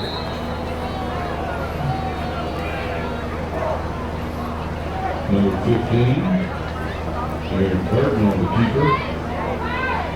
Takes the ball up the middle. Maybe one. Yeah. Third down. I think they did give him maybe A little forward progress. Yeah, forward progress. So we're going to call it 3rd and 4. It may be more like 4.5, but we're going to give him a yard for that. Cruz gets his wide receivers in the right spot here. Got 10 seconds to snap the ball. Drops back to pass. He's chasing him out of the pocket. He's scrambling around the backfield. Got it to 40. He's going to break a tackle there at the 35. Goes down to the 30. Just past the 30. Let's see where he ran out of bounds. I think he may have got back to the line of scrimmage or close to it. Crow runs the ball out of bounds at the Not a lot of protection there for Dallas on that play. 24-yard line, being 4th down and 5. 4th and 5, and the Gators will go for this. That's a mighty long run for a negative yard, but you know, at least it wasn't way on back where it looked like he might have been tackled at the 40 plus for a huge loss. If they can just get 1 or number 7 open for just a little bit and get that 5-yard gain to at least get a first down. Here's Crow back to throw. Over the middle. Got a man there. 15 Burton for a first down, I believe, down on the 11-yard line. Nice throw by Crow. Really good catch by Burton. He's having a good game. Taken down to the 11-yard line. First down, Gators. And Crow made a good play there because he had Cougars in his face when he threw it, and he threw it on the money. So let's give the young man credit for that. He may have been doing some funny things on running around, but he sure has, when he's gotten a chance, put the ball on the money, and that's what you want. 1st and 10 for the Gators on the 11-yard line. And we got a whistle and a timeout by Glenwood and Coach Gibson. So with 9:40 to go in the 3rd quarter, 30-19, Escambia's got the lead. The Gators are on the move down on the 11-yard line. No, I'm not wanting to say you little. Next Friday night. Well, I have to say that as far as new faces for Glenwood, I am impressed with this young Aaron Burton, or old Aaron Burton. I don't know what year he is, because he is a new player for him for this year. But he has really put out 110% out there, whether he's blocking or running or receiving. He has done yeoman work for sure. He's a junior. He's a junior, so they will have him next year, which is great. And Neville Dean has done some good work too, and he's a new face. And for you Glenwood faithful, these new players, you have to feel good about what they're contributing, because Glenwood lost a lot of talent from last year. They had Robichaud with 24 touchdowns and 1,500 yards, and Jackson Griner with over 1,000 yards and 13 touchdowns. But yet they're still won their opener, and they're knocking on the door to make it a close contest with a strong Escambia team. All right, here we go. Dallas Crow with Burton on his left side in the backfield. First down and 10 at the 11-yard line of Escambia. Goes back to pass and throw it over the middle, a little high. The ball got tipped and it falls to the ground. Incomplete pass, 2nd down and 10. Tried to go over the middle, I think, to Beauchamp. The ball got tipped. That's what it looked like. And on the tip, 14 almost got it. That's Dean again. Yep. Yeah. But it did look like that Ron was the intended receiver. That was a good call.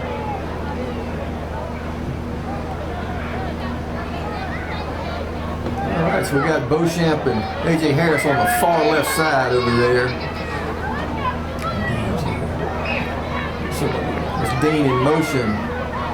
Oh, got a fumble on the plays. We faked it to Dean and tried to give it to Burton. Coming back across, and the ball got dropped, and he fell on it back on about the 12-yard line. Well, you know that's going to happen. I give the guy compliments about how good game he had, and he fumbles the ball, but he was able to retain possession, which turned out to be a key play for Escambia as well. That's right. Okay, 3rd down and 10. Ball still on the 11-yard line. We've got A.J. Harris and Beauchamp in a stack over on the right-hand side. Burton's in the backfield with Crow. Gonna throw it out to the left. It's caught. Can't see the number of the player out there. Picked up about 2 or 3 yards maybe. I think he's down on about the 9. Austin Anderson is the receiver there, I believe. 21, he caught that ball. Just didn't have, it was a double team out there, and they got him on the 2-yard game. So it's 4th down. Ball's on the 9-yard line.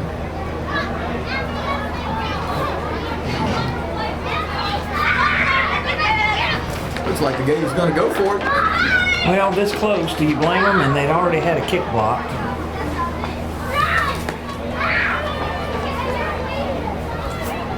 Harris on the far right, Beauchamp in the slot on the right-hand side. Crow rolls to the right and hits Ron Beauchamp right at the goal line for a touchdown, Gators. Nice throw and nice catch.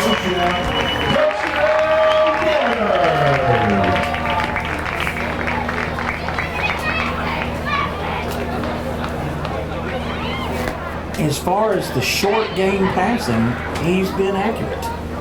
So if they'll give him time, the young man seems like he can do some damage to their defense. Extra point attempt by Griffin Montroy. And it's no good. He was under duress there. A couple of guys got through the line again, and the ball looked like it was a little low and left from my angle. So the kick fails. It's 30-25 with 7:55 to go here in the 3rd quarter. Glenwood's on the short end of the stick. I'll be honest with you, it also looked like somebody tipped it because it did not get very high. And I know Montroy wasn't trying to kick a line drive through there, but that was, you're right, he was under duress.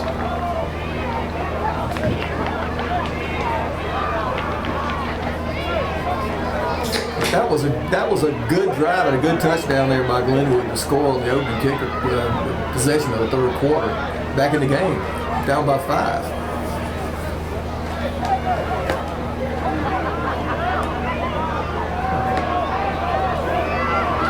Now they've just got to slow down this rushing attack of Escambia, especially number 11. So Griffin Montroy is going to kick off for the Gators here at the 40-yard line, and we've got Christian Cook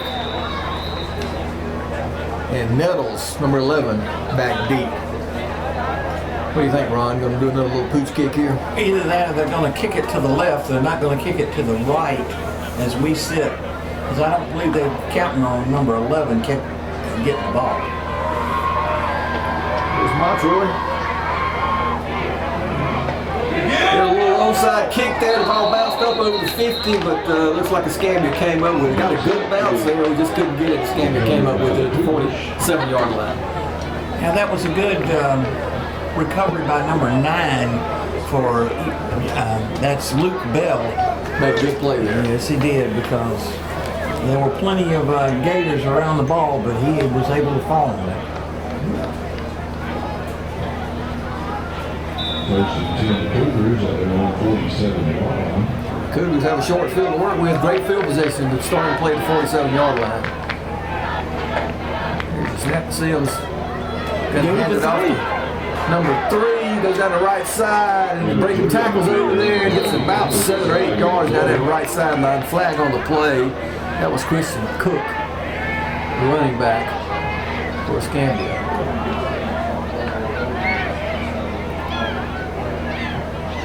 What do you think, Ron? Holding coming? I don't know. They're talking about it.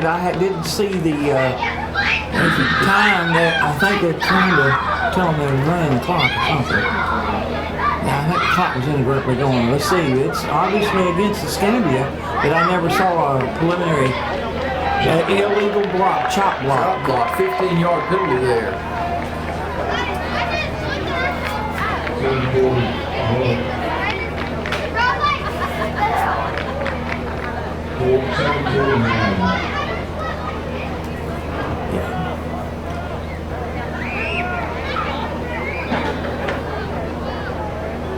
So that's going to put it back to the 33, so it wound up being, it's not exactly 15 yards, so I guess the block was a yard past the line of scrimmage, so it's 1st and 24. Right.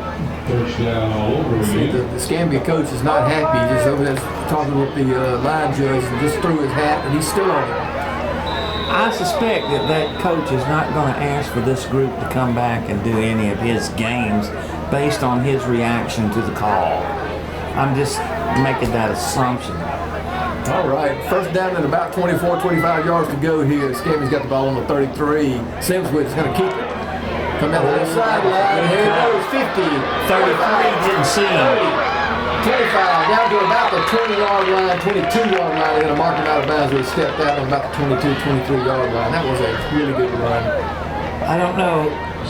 I don't want to point fingers, but 33 for Glenwood did not look back to where the ball was being run. He actually had his back to the play and was paying attention to them instead of. He could have been tackled at the 50, but he realized he was running by him and just never. The ball's on the 20, I believe, right? It's on about the 21, 22. Here's Sims. Going to hand it off to number 11 again. There he goes down the right side, broke the tackle. Made a jump down to about the 5-yard line, still going. And he is in for the touchdown on the far sideline. Touchdown, Jadaniel Nettles, one more time. That's 3 touchdowns for him tonight. Well, it took him a whopping 3 plays to get down there to score.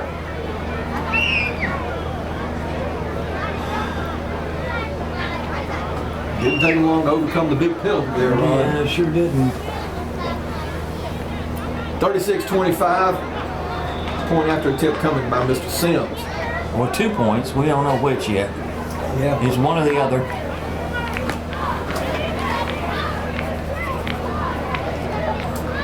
All on the tee, he kicks it. And it's good. Score is 37. Escambia 25, Glenwood. 7:26 to go here in the third quarter. Each team has scored on their opening possession of the second half.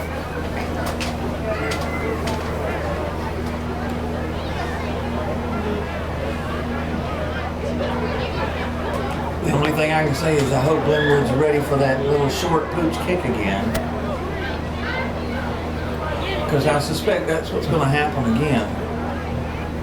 They'll do anything to keep that ball out of the hands of A.J. Harris.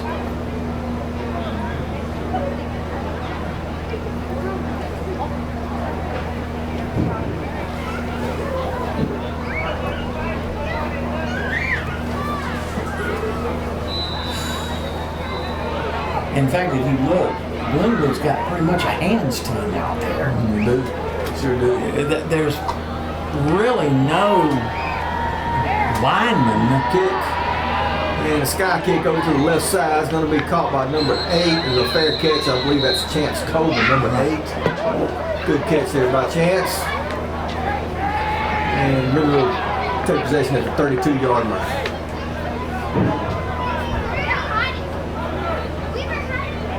Chance Coleman catches the ball at the 32-yard line. the Gators, first and 10. Smart play by the linebacker there, Coleman, calling for that fair catch. Well, if he's not used to running the ball and he did what he needed to do, is retain possession. So that's fine. Main thing is Glenwood needs to be able to move the ball. Doesn't matter how, short passes, runs, whatever, but they're going to have to move the ball. And a handoff here to Barton up the middle, broke the tackle, and is knocked down around the 47-yard line. Nice. About a 13 or 14-yard gain there on first down. Runs it out to the 45-yard line. We have an injury. And guess who it is on defense? Number 2, the quarterback, Sims. Yep. Coming out of the game. Took a shot in his leg, I believe. Yes, he did.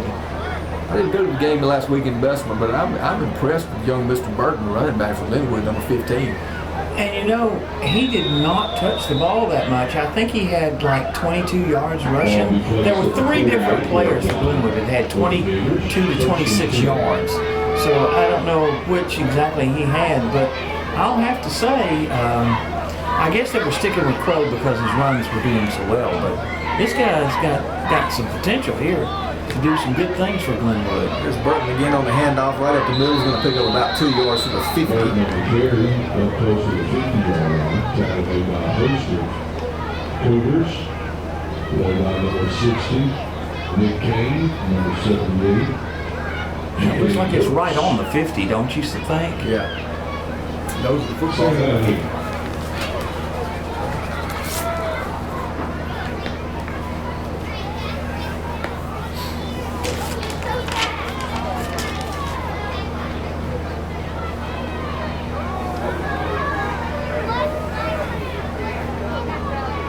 We've got 4 wide receivers stacked over on the left-hand side. Dallas Crow's in the backfield all by himself.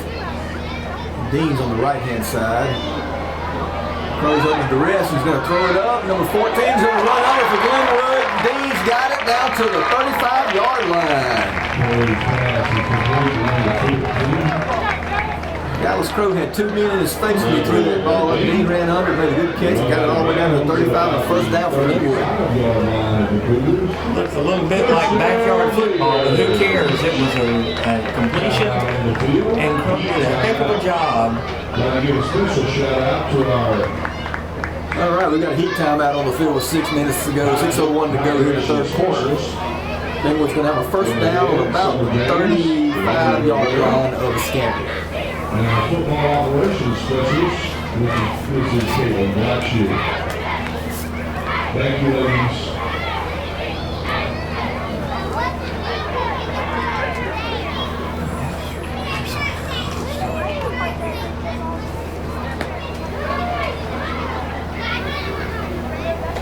I have to say that it may not be pretty, but Crow is getting it done in the air. He's got well over 100 yards and 2 touchdowns, and without his ability to at least move to get that ball out, there's no telling. He has been sacked, but I guess he's figured out that what he needs to do in order to be alert and get that ball to his receivers. Dallas has done well. He's been under pressure almost every time he goes back to throw the ball. That's 4 sacks to get on him, so anytime, and actually it would be in the 5th sack because he actually did get thrown. He got caught and wound up with a 1-yard loss on the extra long run. So he's actually been sacked 5 times, and yet still he goes right back out and throws those balls. May not be long passes, but they're accurate passes, and at this level, that's always a key. Okay, so we're coming out of a heat timeout. First and 10 to the Gators on the 35-yard line of Escambia. Throws in the backfield all by himself. We've got 4 wide receivers off the right side and 1 on the far left. And we've got a penalty here, I think. Some defense broke the line of scrimmage and hit an offensive player, so it's a 5-yard penalty. It'll be first down and 5 at the 30. We'll take it. Or I'm sure the coach will take it. I don't think he has a choice, but I'm sure that he said we will take it and move that ball closer to the end zone. Crow with the ball on the snap. About to get to him. He was under duress again. He got rid of it. And we have a receiver out there, so there is no grounding penalty. In fact, the white hat pointed to 13 that there was a receiver there. So.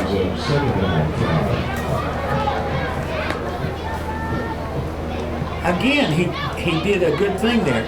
Did he get yards? No, but he didn't take a big loss. He got rid of the ball toward the receiver, and so Glenwood doesn't lose any yardage. So it wasn't a positive play, but it was, as far as yards was concerned, it was a positive play for the offense. Yeah, I think he's learning on the job. He did a good job there getting rid of that ball. He had 2 guys in his face. Crows in the backfield. And what do we got here? I think Glenwood. Timeout Glenwood. Oh, that's what happened. Okay, so timeout on the field. 5:54 to go in the third quarter. It's 37-25. Escambia with the lead. By the way, that was charged to Glenwood. Glenwood only has 1 timeout left because they did have the timeout, which made perfect sense. They were at the goal, near the goal. They wanted to get some points, so they called the first timeout there, and now this one. So, you know, Coach Gibson's been at this a long time. This is not his first rodeo, and I am not about to argue with his ability to call and make decisions as far as the team is concerned.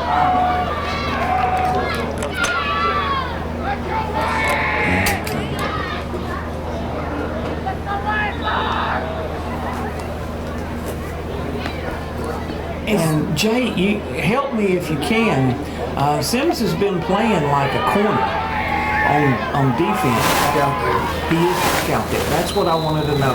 He's in a safety position over here. Yeah. He's playing the slot receiver. Right. Now, maybe that's why I felt like he was a corner because he was a slot man every time. He's got 5 wide receivers. They'll set it down to 5, 30-yard line. Quarterback pass. He's rid of it. Got it to Beauchamp for about a 3-yard gain. It's going to give Glenwood about a third to 2.5, 3 yards to go here for first down, and Glenwood needs to pick this up. Brings up 3rd down and long 2. The reason he had to throw it that quick, and it was a little ahead of him, was that, again, he had a cougar in his face.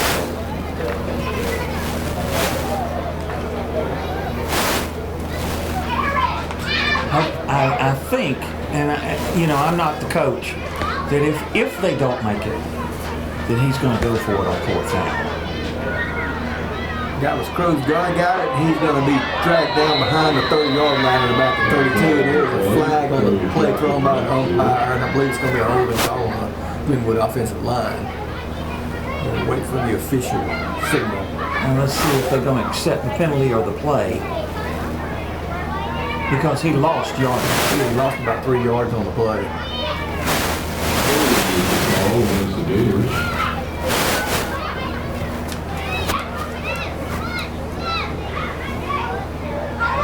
He's talking about now. Yeah, it looks like he says he's going to take the loss. So he actually lost 4. So we got 4th down now and 6. 4th and long 6. Yep. So he declined the 10-yard holding penalty. They make it 4th down and 6 or 7. So here we go. 4 wide outs for Glenwood, and number 15, Aaron Burton in the backfield with Dallas Crow. Crow's looking under pressure again by number 10, and he got him and a sack. Number 10, Stevens, who also plays fullback on the offense. And they turned the ball over on downs right at the 40-yard line with Escambia. Well, that's unfortunate. He caught him by just the heel of a shoe, and I thought for a minute he was going to get away, but he didn't. And once again, there's another sack.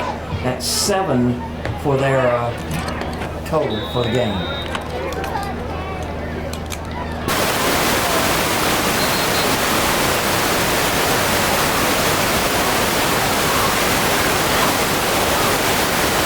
Okay.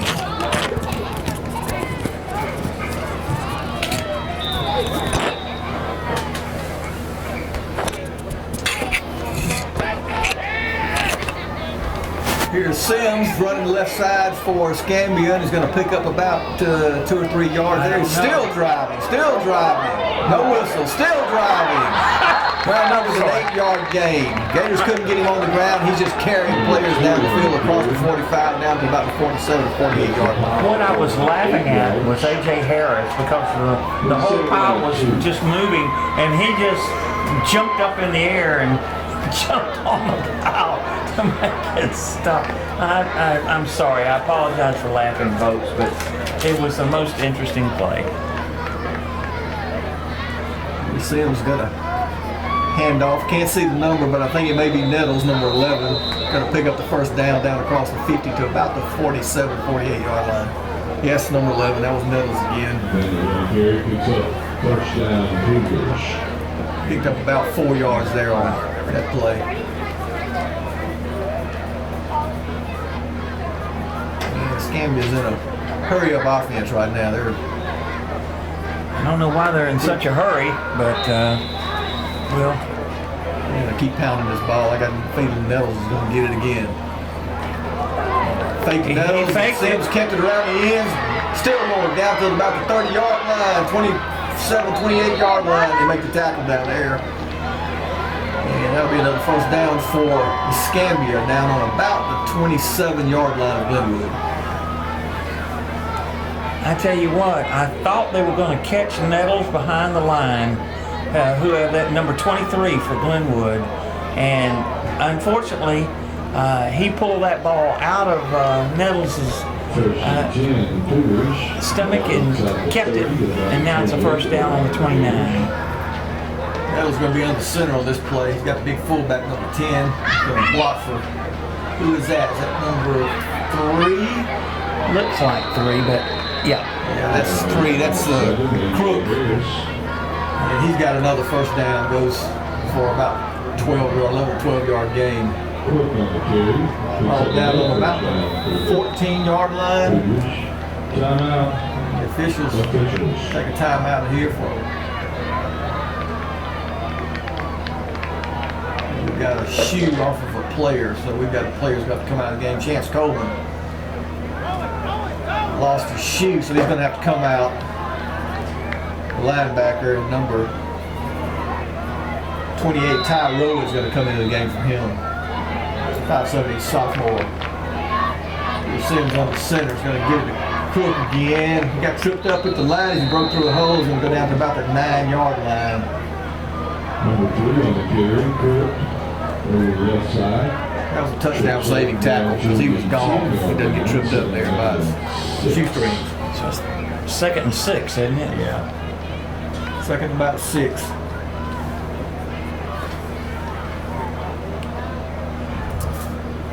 Well, to show you what kind of depth they have, that's the first time Crooks run the ball and did not get more than 10 yards. He's run the ball 5 times, and it's been double digits. Give it to Nettles down the right side. Cuts off tackle. Goes down to about the goal line, about the 1-yard line. It's first and goal. First down and goal at the 1. First and goal at the 1. For the Escambia Cougars in that strong running attack. Yeah, I'd have to say they're pretty impressive. Sims under center. Gonna hand it to Cook, I believe, and it's a touchdown for the Cougars. That's what it looked like. It looked like 3. It didn't look 3. Crook, excuse me, Christian Crook. Touchdown, Cougars.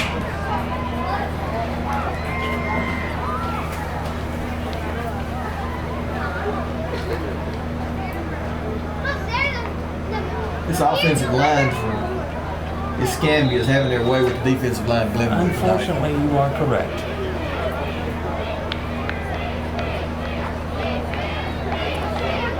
Escambia's going for 2 here. Sims in the shotgun. Gonna Get it to Nettles up the middle, and he's in for the 2-point conversion. It makes the score 45-25. 2:24 to go here in the third quarter. Escambia with the lead. Third quarter, Escambia 45, Glenwood 25. I hate to be rude, but it looks like they're trying to score to get it to 30 points so they can have a running clock. But I don't know that for a fact.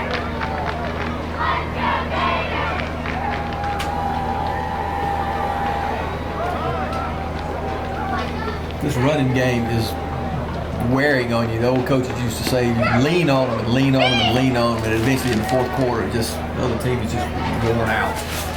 Glenwood's looking a little tired right now on the defensive side of the ball. It's true, they do, and I think it's not like they're not trying. I just think that they're playing a real quality opponent, and let's give them credit. They've scored 25 points on the team, so certainly they're able to get points on the board, but they can't stop Escambia. Sim's going to do a little pooch kick down to about the 30-yard line. It's going to be caught by Dean, number 14 for Glenwood. Going to run it back. Make a good return. He breaks loose. Didn't get him blocked. He's gone into 40, 30, 20, 10, 5, touchdown. Gators. How about that? No flags on the field. Number 14, Lavelle Dean, touchdown Gators. 59-yard, 69 yards. He got it at the 31, and he got 69-yard touchdown. Well, I guess he figured if A.J. Harris could do it, he could do it. So let's give the young man credit. Let's see what happens now with the extra point. Great return. He caught that ball over here on the right-hand side and cut across the field all the way to the left sideline and went down for the touchdown on the left side. That's right. I like the fact that Ron Beaucamp kind of convoyed him too. And was watching for that one player that was kind of like their safety to prevent it. It looks like Glenwood's going for two. He was going for two. We got A.J. Harris going to catch the snap here. There he goes down the right side, and he's in. Good blocking by the Gators, and a good run there by A.J. Harris with a 2-point conversion. 2-point conversion. 2:10 left in the third quarter. New score, Escambia 45, Glenwood 33. 45-33, Escambia with the lead. 2:10 to go here in the third quarter. A lot of big plays in this game, Mr. Ron. Oh, yes.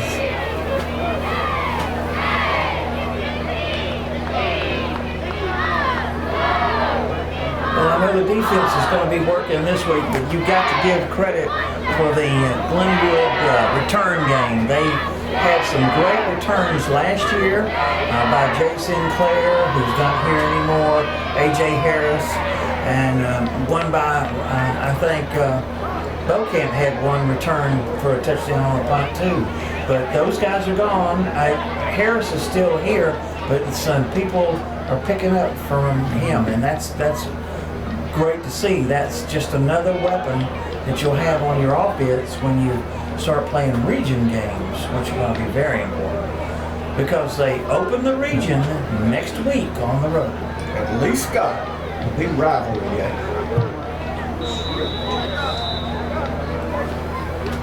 Oh, there's a quick kick out of a huddle, and the ball bounces around, it's on the ground. Glenwood's got it, and it will be Glenwood's ball right about the 50-yard line. It was touched by Escambia, so Glenwood was able to recover it short of the 50. And 85 recovered the ball for Glenwood. I'm not sure who that is. 85 is Mr. Wyatt Thought, wide receiver junior. Picked up by the Gators.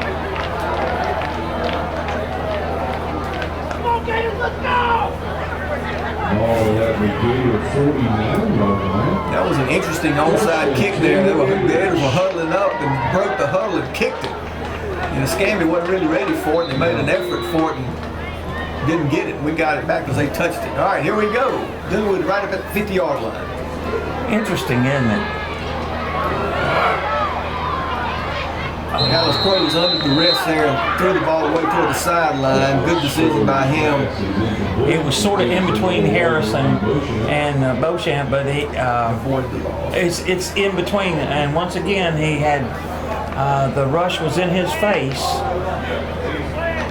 But he avoided the sack and lived to fight another day. 2nd down and 10. Good play there by Dallas Crow getting rid of that ball.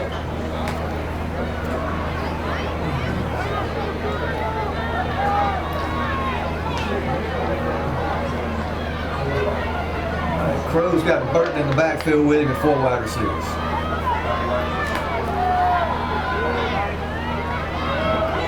Throw it out here to A.J. Harris. He's got it. Crosses the 40 down to about the 37-yard line. Nice play by the Gators. Number 7, A.J. Harris. Tyler Mead was number 10. And the host reporters. Number 7, Farish, defensive back there from Escambia, came up a little gimpy, and he's headed to the sideline. He's a good player for them on the defensive side of the ball.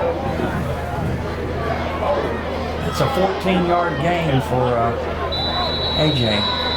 That last play right there, the ball was snapped, and we had a little confusion between the running back, Burton, and the quarterback.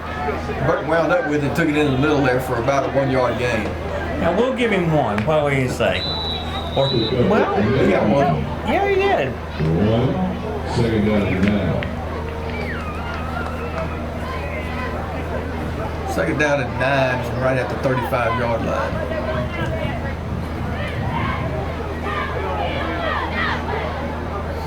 He got 15 yards on that pass reception.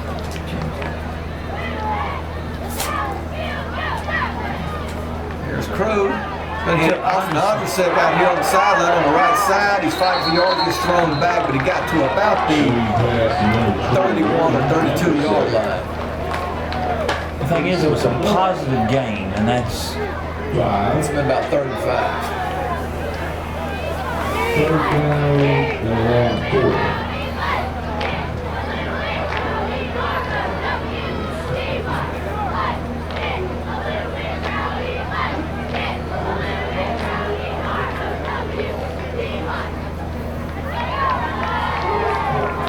Big play for the Gators here.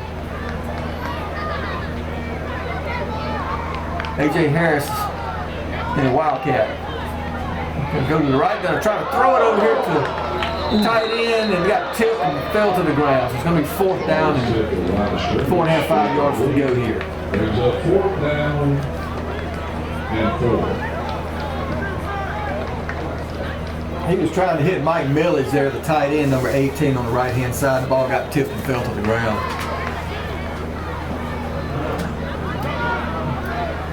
Dallas Crow back in at quarterback, and Andrusek out there running back. as long as he doesn't get sacked, they'll be okay.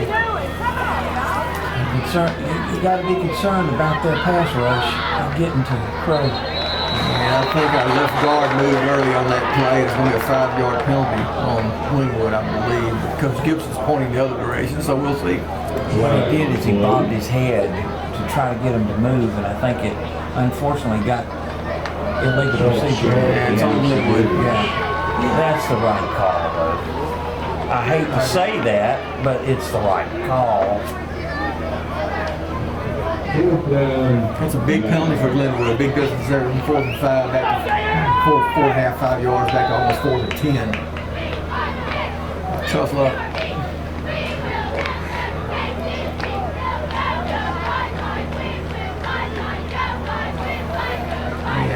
Escambia's in press man coverage pretty much here. We need to go deep on this play.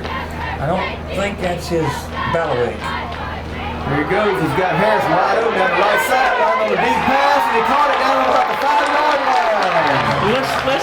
I said it wasn't his bailiwick, but Jay proved me a false prophet right there, because Crow put that right on the money, and Harris was not going to drop the ball.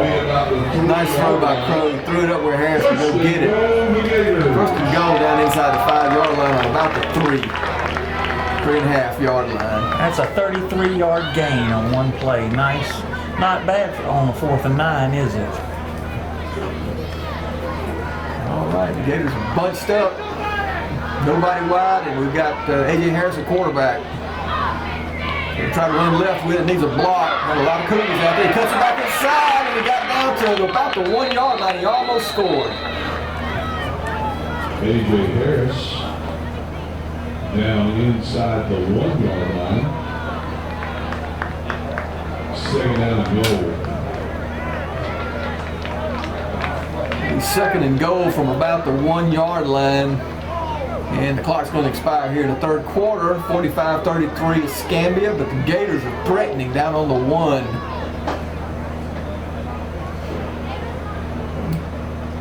And that's the end of the 3rd quarter.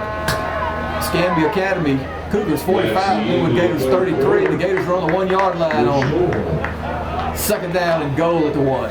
We'll be right back. Escambia 40.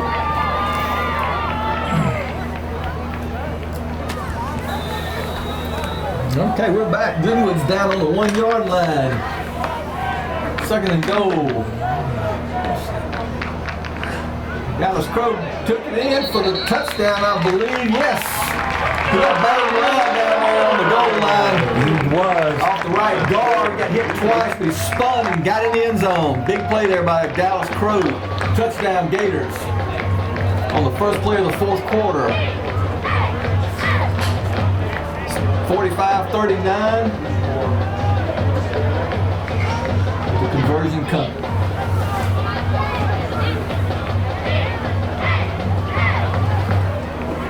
Looks like they're going to go ahead and try to kick it this time. At least Big block for him.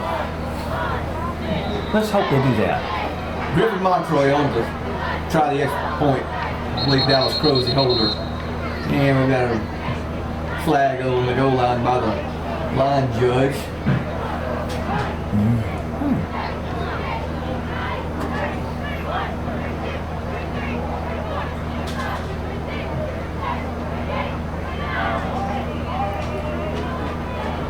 Offsides by the defense.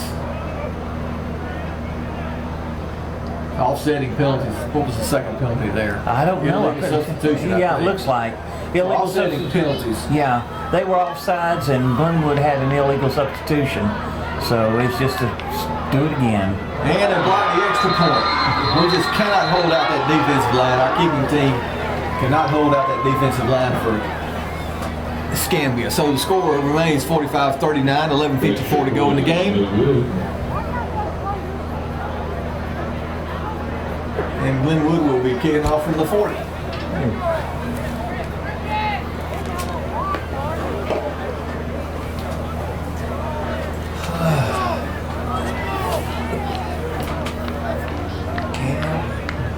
Well, it's obviously a kind of a detriment. It'd be real interesting if you added up touchdown-wise how even these two teams would be, but as far as the conversions are concerned, I know they've run for 3 two-pointers, if I'm not mistaken, and we've run for, Glenwood has run for 1, but they've had 2 blocked and 1 that I think was partially blocked. So we may be pretty even on touchdown scores, but the extra point and the 2-point conversions are the difference in the game. Right? Yes, it absolutely is.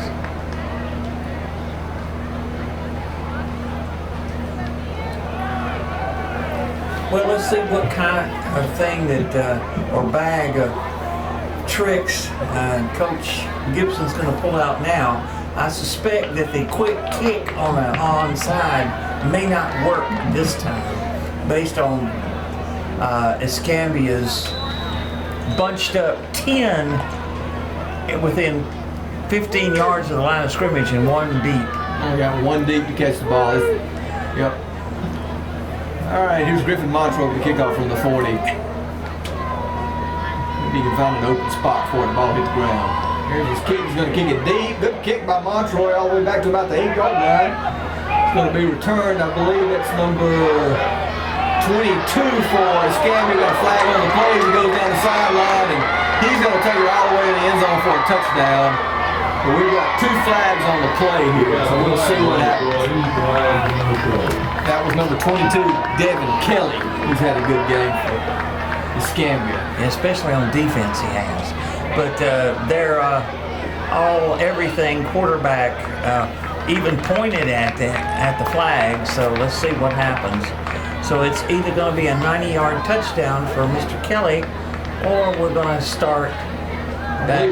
I believe it's going to be a holding call on Escambia. I saw the white hat, the referee call holding. Okay, good. So that's you can see coming the back. pre. And the way that the Escambia is walking back, I would say you were right.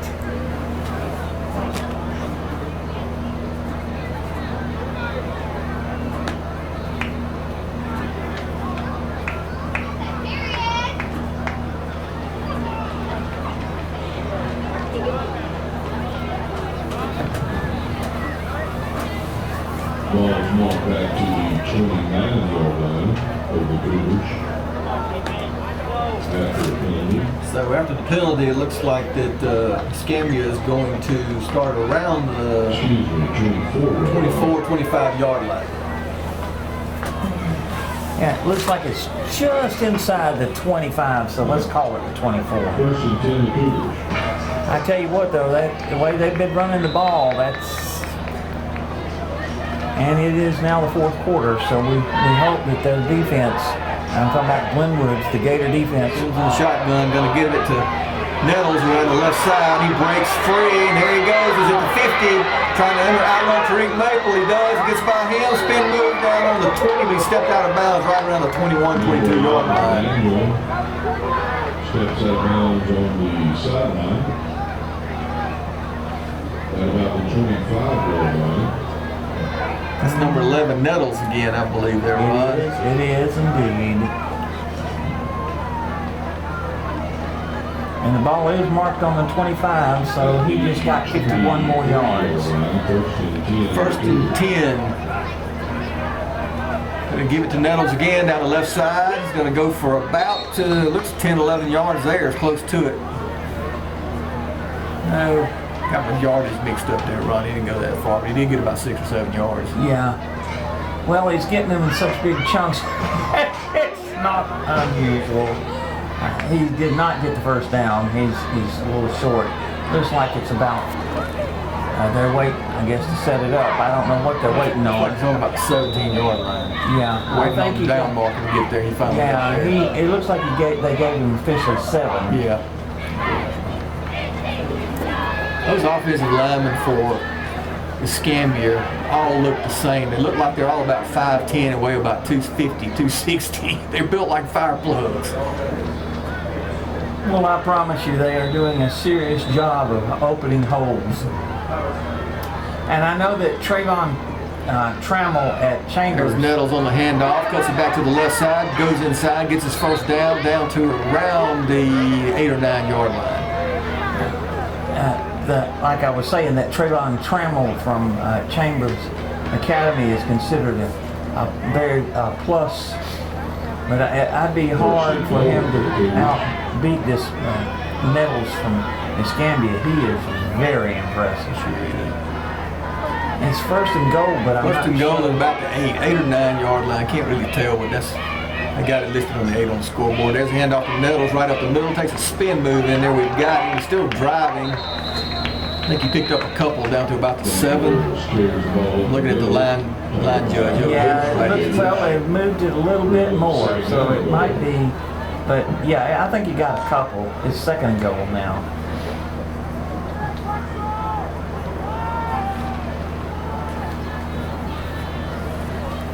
By the way,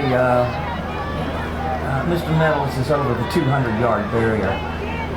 So he was trying to give it to Nettles, took it out of his belly. He's going to run good toward the corner end zone and take it in for the touchdown over there by the right power line. And he's over 100. That makes your score 51-39. Cougars with 9:45 to go here in the game.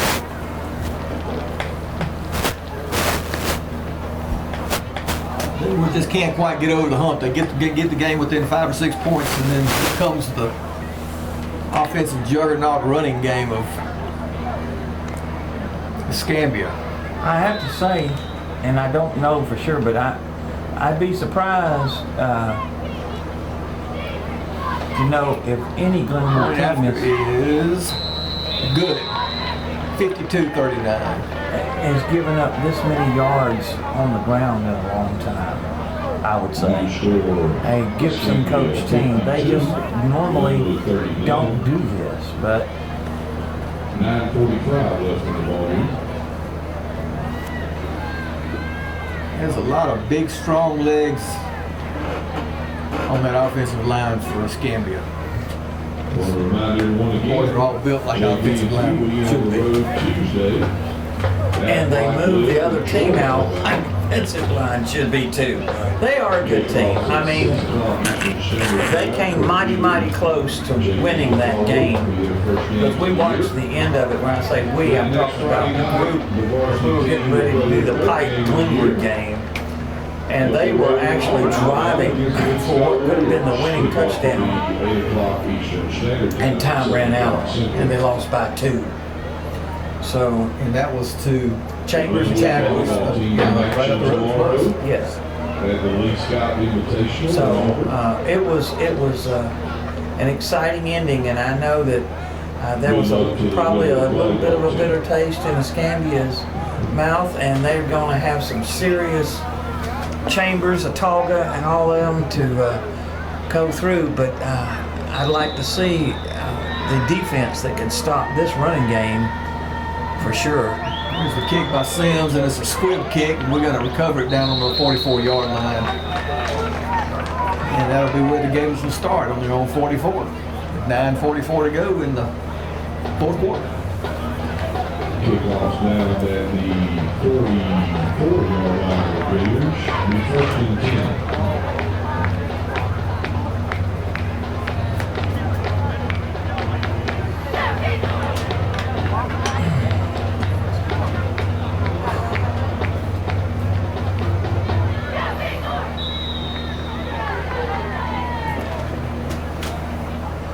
Well, we're having a few times when we're not talking. Let's understand that the reason is because there is 91 points on the scoreboard, so you kind of run out of things to say when that happens. All right, here's Glenwood. Crow back to throw. Got it over the middle, covered by number 11 there, Nettles. Incomplete pass, trying to hit Ron Beauchamp going down the seam, right down the middle. And Aaron Crow was under duress again. He was actually open, but look what happened is when he turned back to look for the ball, he kind of lost his footing a little bit. And in that attempt to keep his balance, that was when the ball went right by him. So he had his shot, but he couldn't quite keep it going. That's okay. If that's open, it should be open again. And let's face it, our guys can take it to the house. The Gage is in press coverage pretty much again. There's nobody deep in the safety position. So here's Crow. He's under duress. They got him back there, and they knocked him down on about the 30-yard line. Oh my goodness! They took a blow there. That was a tough lick.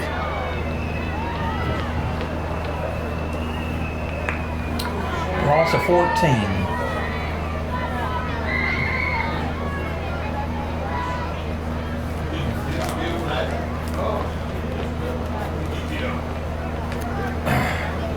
And that's the problem this team has with trying to get the ball in the air deep. With the exception of the great grab that Harris made down to get the last touchdown Glenwood scored, Crow has not had time to get the ball off. And that play you're talking about, he was under duress, but he got rid of it quick and floated it up. And that made a really good throw. All right, here we go. Dallas Crow in the shotgun. Ball's been snapped from the 30. And the time ran out on Glenwood. Time ran out. Play clock ran out. Yep. Delay of game penalty will be a 5-yard penalty, so we'll snap it from the 25. Actually, 24. 25. Where is the ball? Just nose ends right about the 25. 25, you're right. So it's third down and about 30 or 31. Yeah, just say 3rd and 30. Well, once again, it's 5 yards further back, but it's about the same place it's been. And they need to. Oh my goodness! Oh my goodness! Got to get another delayed game. Another delayed game. Couldn't get everybody lined up in the right spot. A little confusion out there by the Gators. And the trouble is, Glenwood only has one timeout, so they really can't. All right.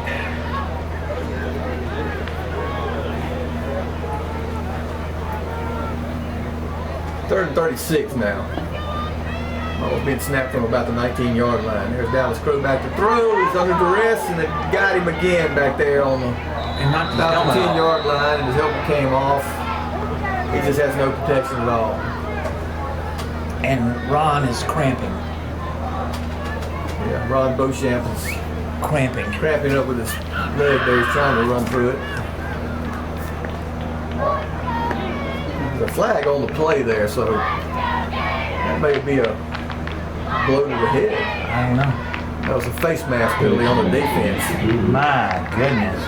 That's a major mistake by Escambia. I mean,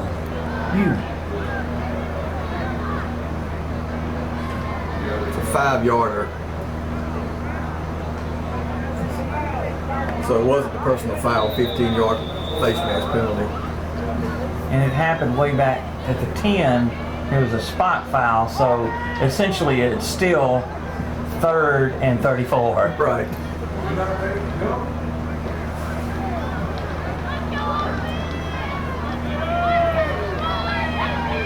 Yes, they did. They had it was from back in the back. Dallas Crow back to throw. He gets it away up the middle. I think A.J. Harris has got it. No, that's Ron Beauchamp. The guy that carries it to about the 34-yard line on a good catch. But he's still going to be about 20 yards short of the first down. I'm going to tell you, he couldn't really run. No, like you said, he's got a cramp in his leg and he's trying to stay out on the field with it. Yep.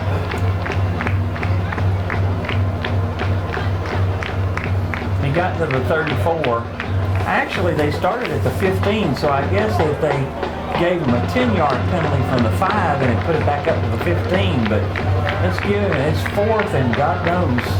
4th and about 20. Yeah, I'd say you're right. And that's the last timeout. Timeout by Glenwood. That's their last timeout with 6:44 to go here in the game. It's Escambia Academy Cougars 52, Glenwood Gators 39.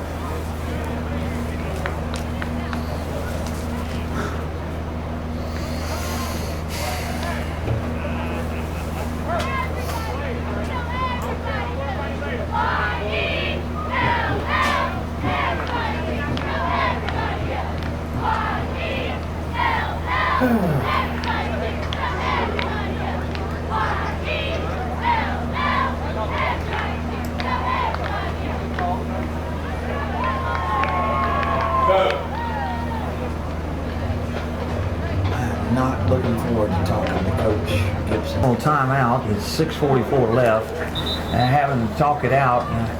It's a 4th and 20 play. I don't know what you can call to save your bacon on that, but they will certainly make the, I think, an effort to go ahead and possibly go for it, because it doesn't seem to matter whether they punt the ball or if they don't. It doesn't seem to slow down the Escambia running attack, does it? Yeah, Ron Beauchamp split wide left. And Dean's in the slot. We got a flag on the play before the ball is snapped here. Let's see what this is. Dead ball, offsides on the defense.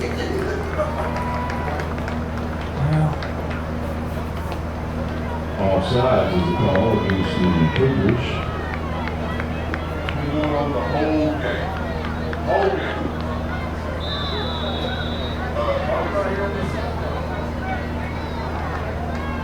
4th down and about 14 yards to go here from the 39-yard line of Glenwood. Throwback throw. Rushes on again. He's trying to get away. Goes to the left side. Going to take it down over here on the sideline at about the 28-29 yard line. Dallas just had no chance on that. It's tackled in the backfield. Be a turnover on downs, Cougar football. And he's having a cramp too. Or else he got his, twisted his ankle.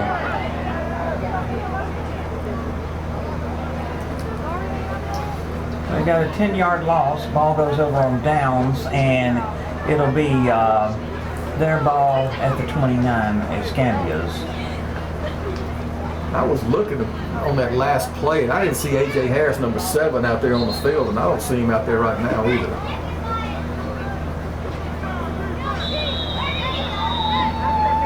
Timeout, Cougars.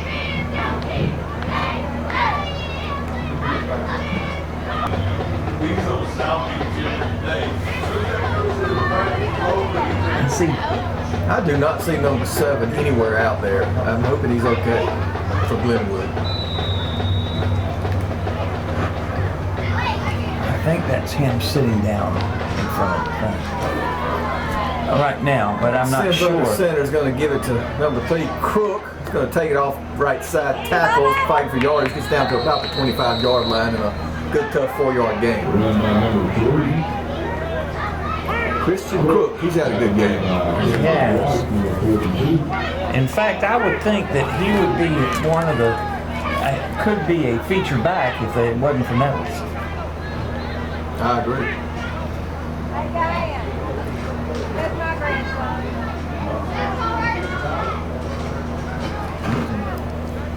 Chloe's talking to him right down here. Sit down there. Where Bentonville is? Can't see. Looks like Crook Who is that? again. Is that Crook again? Crook on the carry again down the left side. Ran for about 10 yards or so down to about the 14-yard line. He got 11 on that play. Like I say, and this is the second back, so to speak. Yeah, he's not even the featured back. Nettles' day running the football may be over. Number 22 is back there in the running back now. That's Kelly. And Kelly's really been playing defense.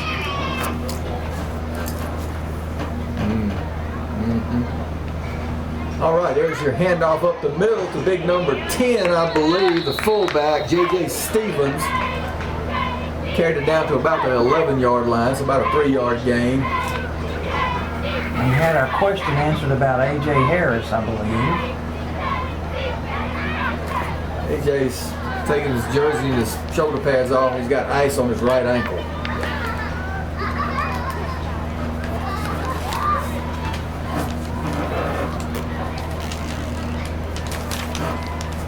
.4:33 to go. Cougars driving. Ball down on the 12-yard line. Second down and 8. Essentially, they've got pretty much...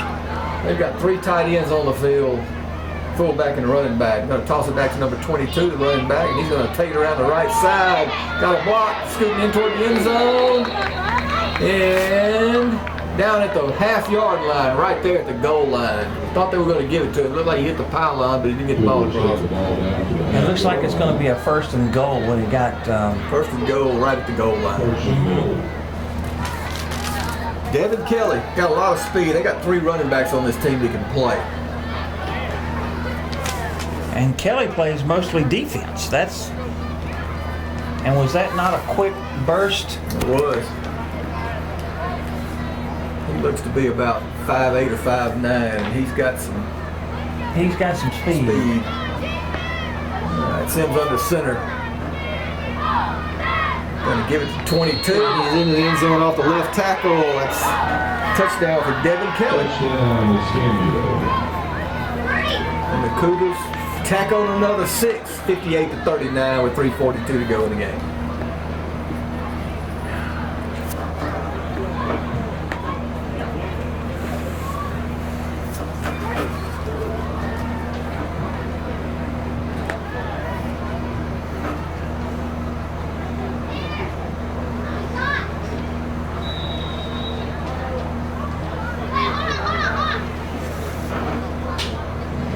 Escambia, the extra point. That's Sims.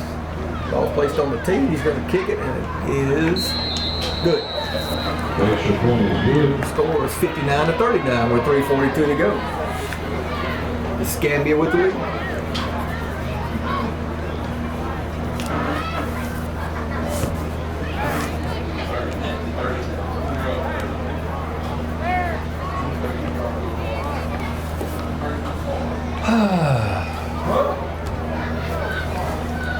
Well, that was a big sigh was by me.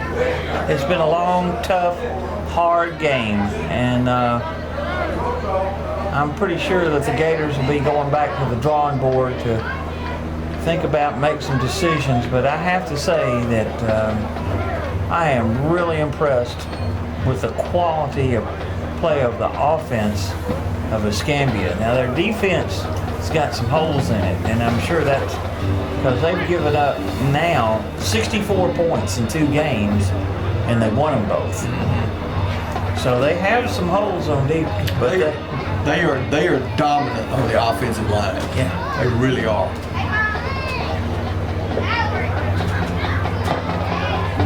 All right, here's quarterback kicker.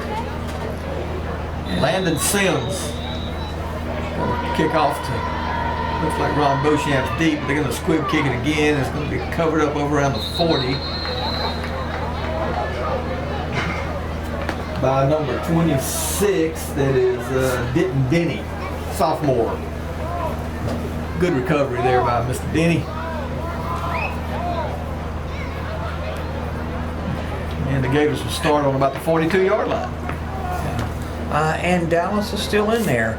And I think there's 2 reasons for that. The game is, effectively out of reach, but he's a sophomore, and he has to learn and has to be able to control his team, control the line of scrimmage, and get better. And he's not going to get better sitting on the bench.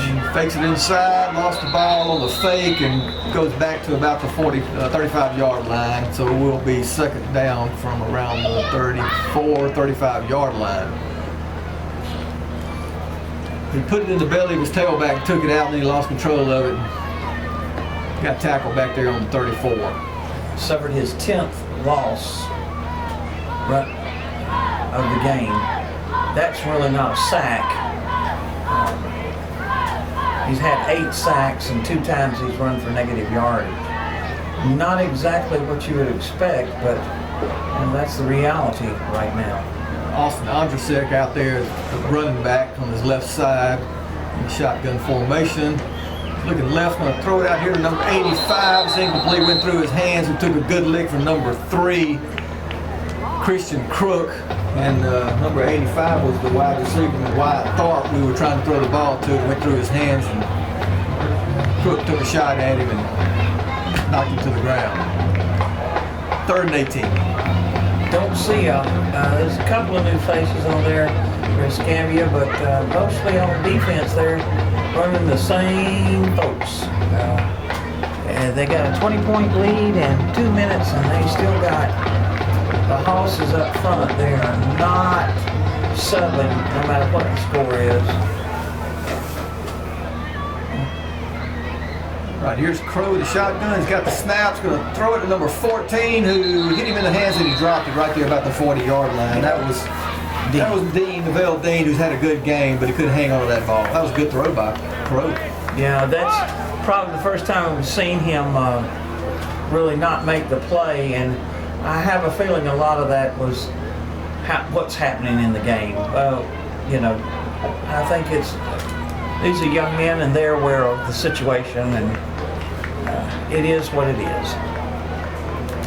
Beauchamp's coming into the game now to punt the ball away. It's 2:40 to go. Ball's being snapped from about the 34-yard line by Glenwood. There's your snap. Beauchamp's got it. He's going to punt it, but he kicked it straight left, out of bounds, and it's going to go out around the referee's backing up, and he's going to come forward up around the 40-yard line of Glenwood. So that's only going to end up being about a 5 or 6 yard punt. Went off his foot, and The line of scrimmage was on the 35, and they're taking over Right at the 40. right at the 40. So 5 yards. And they're calling it. I'm sorry. I mean, it is high school ball, but I think that's an official timeout. But it looked like they said the timeout is Escambia. With 2:35 left on the clock.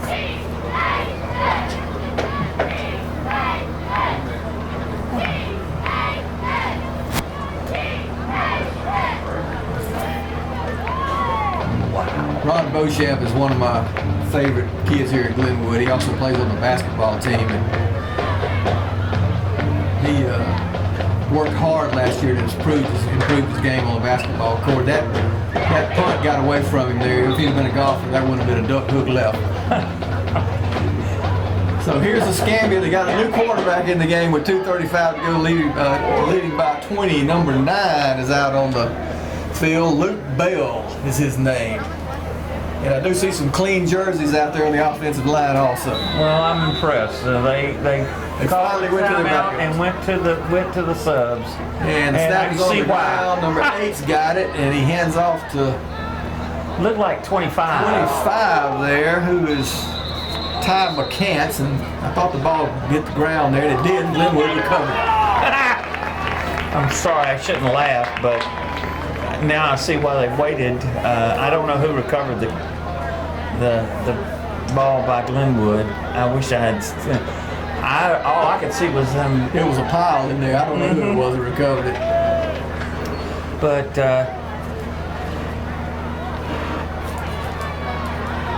well, they get the ball back anyway, and that's again a good thing.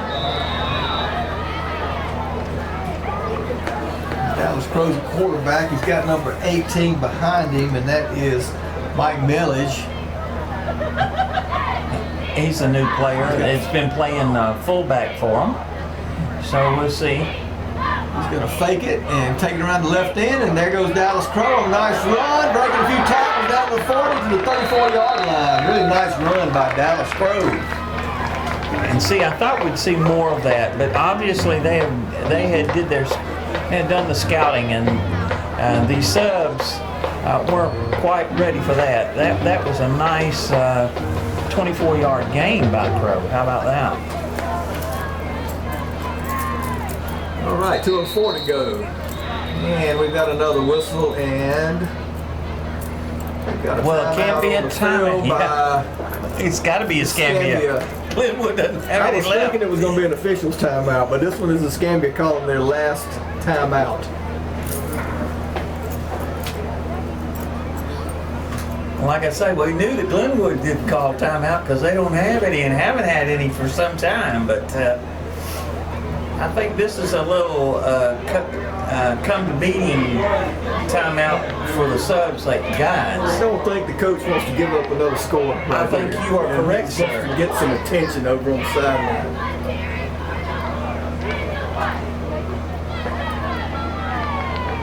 I see Griff Garner out there, number 10, backup wide receiver, sophomore, in the slot on the right side. This is his first action of the night. He might have been in a couple plays earlier, but I didn't catch his number, but I see him out there now. Mommy. Mama. I always need to get I come on stage. Well, I will say this.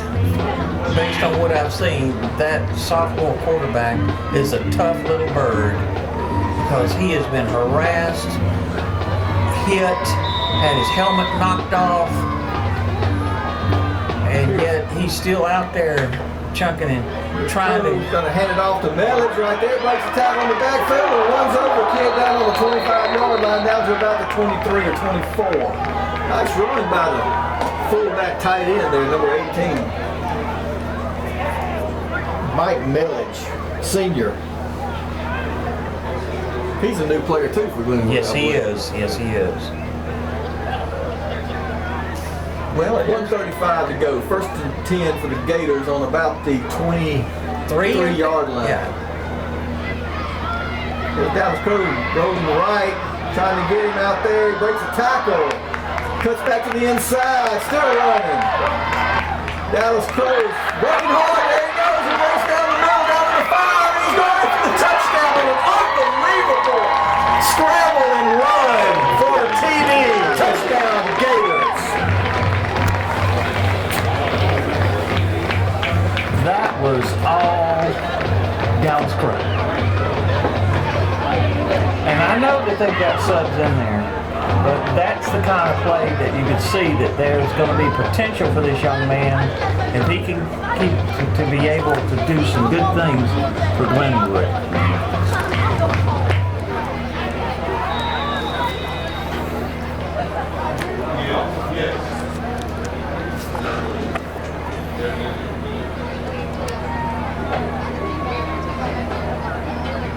Gators are going to go for 2 here. He's got Mike Bellis in the backfield with him. Here's Crow with the snap. Going to throw it to the left pylon over to Dean, number 14. He got it. He just threw it. Yes! Devell Dean caught it. A really good throw by Dallas Crow over there. Dean jumped up and caught it right over by the pylon on the sideline. Got his foot down for the 2-point conversion. 59-47. That was really, really nice throw and catch. 1:09 to go.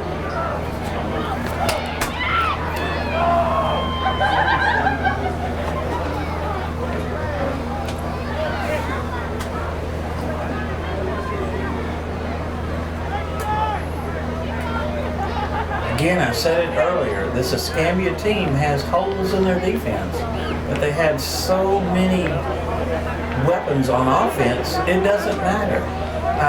A lot of coaches would probably be upset with their team that gave up 62 points in 2 games.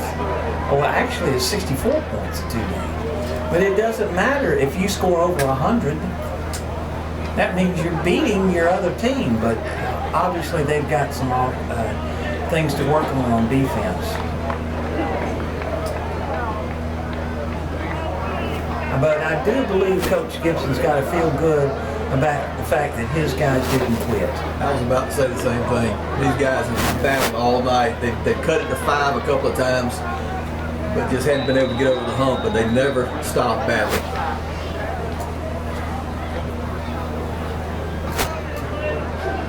All right, ball on the tee at the 40. Griffin Montroy is going to kick it. See if the Gators can snatch one more and score one more before the game's over. Well, I don't know. We'll see what happens. Griffin kicks it to the hole down there inside the 20. Picked up by number 22 back there. He's running around. We're going to try to tackle him. Number 42 is after him. 22 goes down the sideline on the left and runs out of bounds around the 25 or 30 yard line. That was Devin Kelly again. He's got a lot of speed. Well, that was also the guy that ran for 90 that got called back. So I'm awful glad that they were able to kind of keep him within the bounds. There is a flag on the play down there, and it's going to be a personal foul on Escambia. So the ball's going to get backed up where he ran out of bounds where the penalty flag down. Let's see where they place it. Okay. Takes the ball back to the 7-yard line. Ball's going to be on the 7-yard line according to Coach Purdue.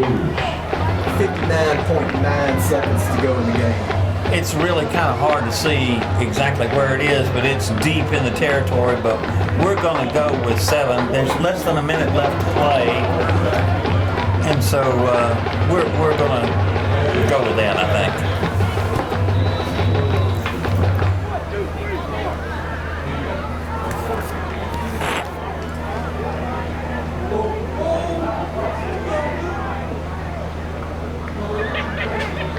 A lot of clean jerseys. Yeah, whoa, we got a big sack in the backfield. It's going to be down inside the 5-yard line by the Gators on the That was the backup quarterback, and he got smacked.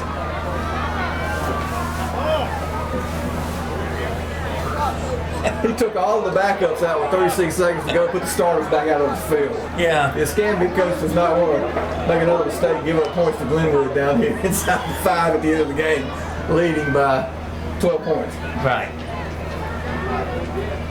So Sims is back in at quarterback here with 19 seconds to go. Ball's down on the 1 or 2 yard line. But I understand he wants to get his guys. And he's just going to kneel down on it. And that's going to be the last play of the game. And that will do it. Your final score here from the Swamp at Glenwood School. Escambia Academy Cougars 59, Glenwood Gators 47.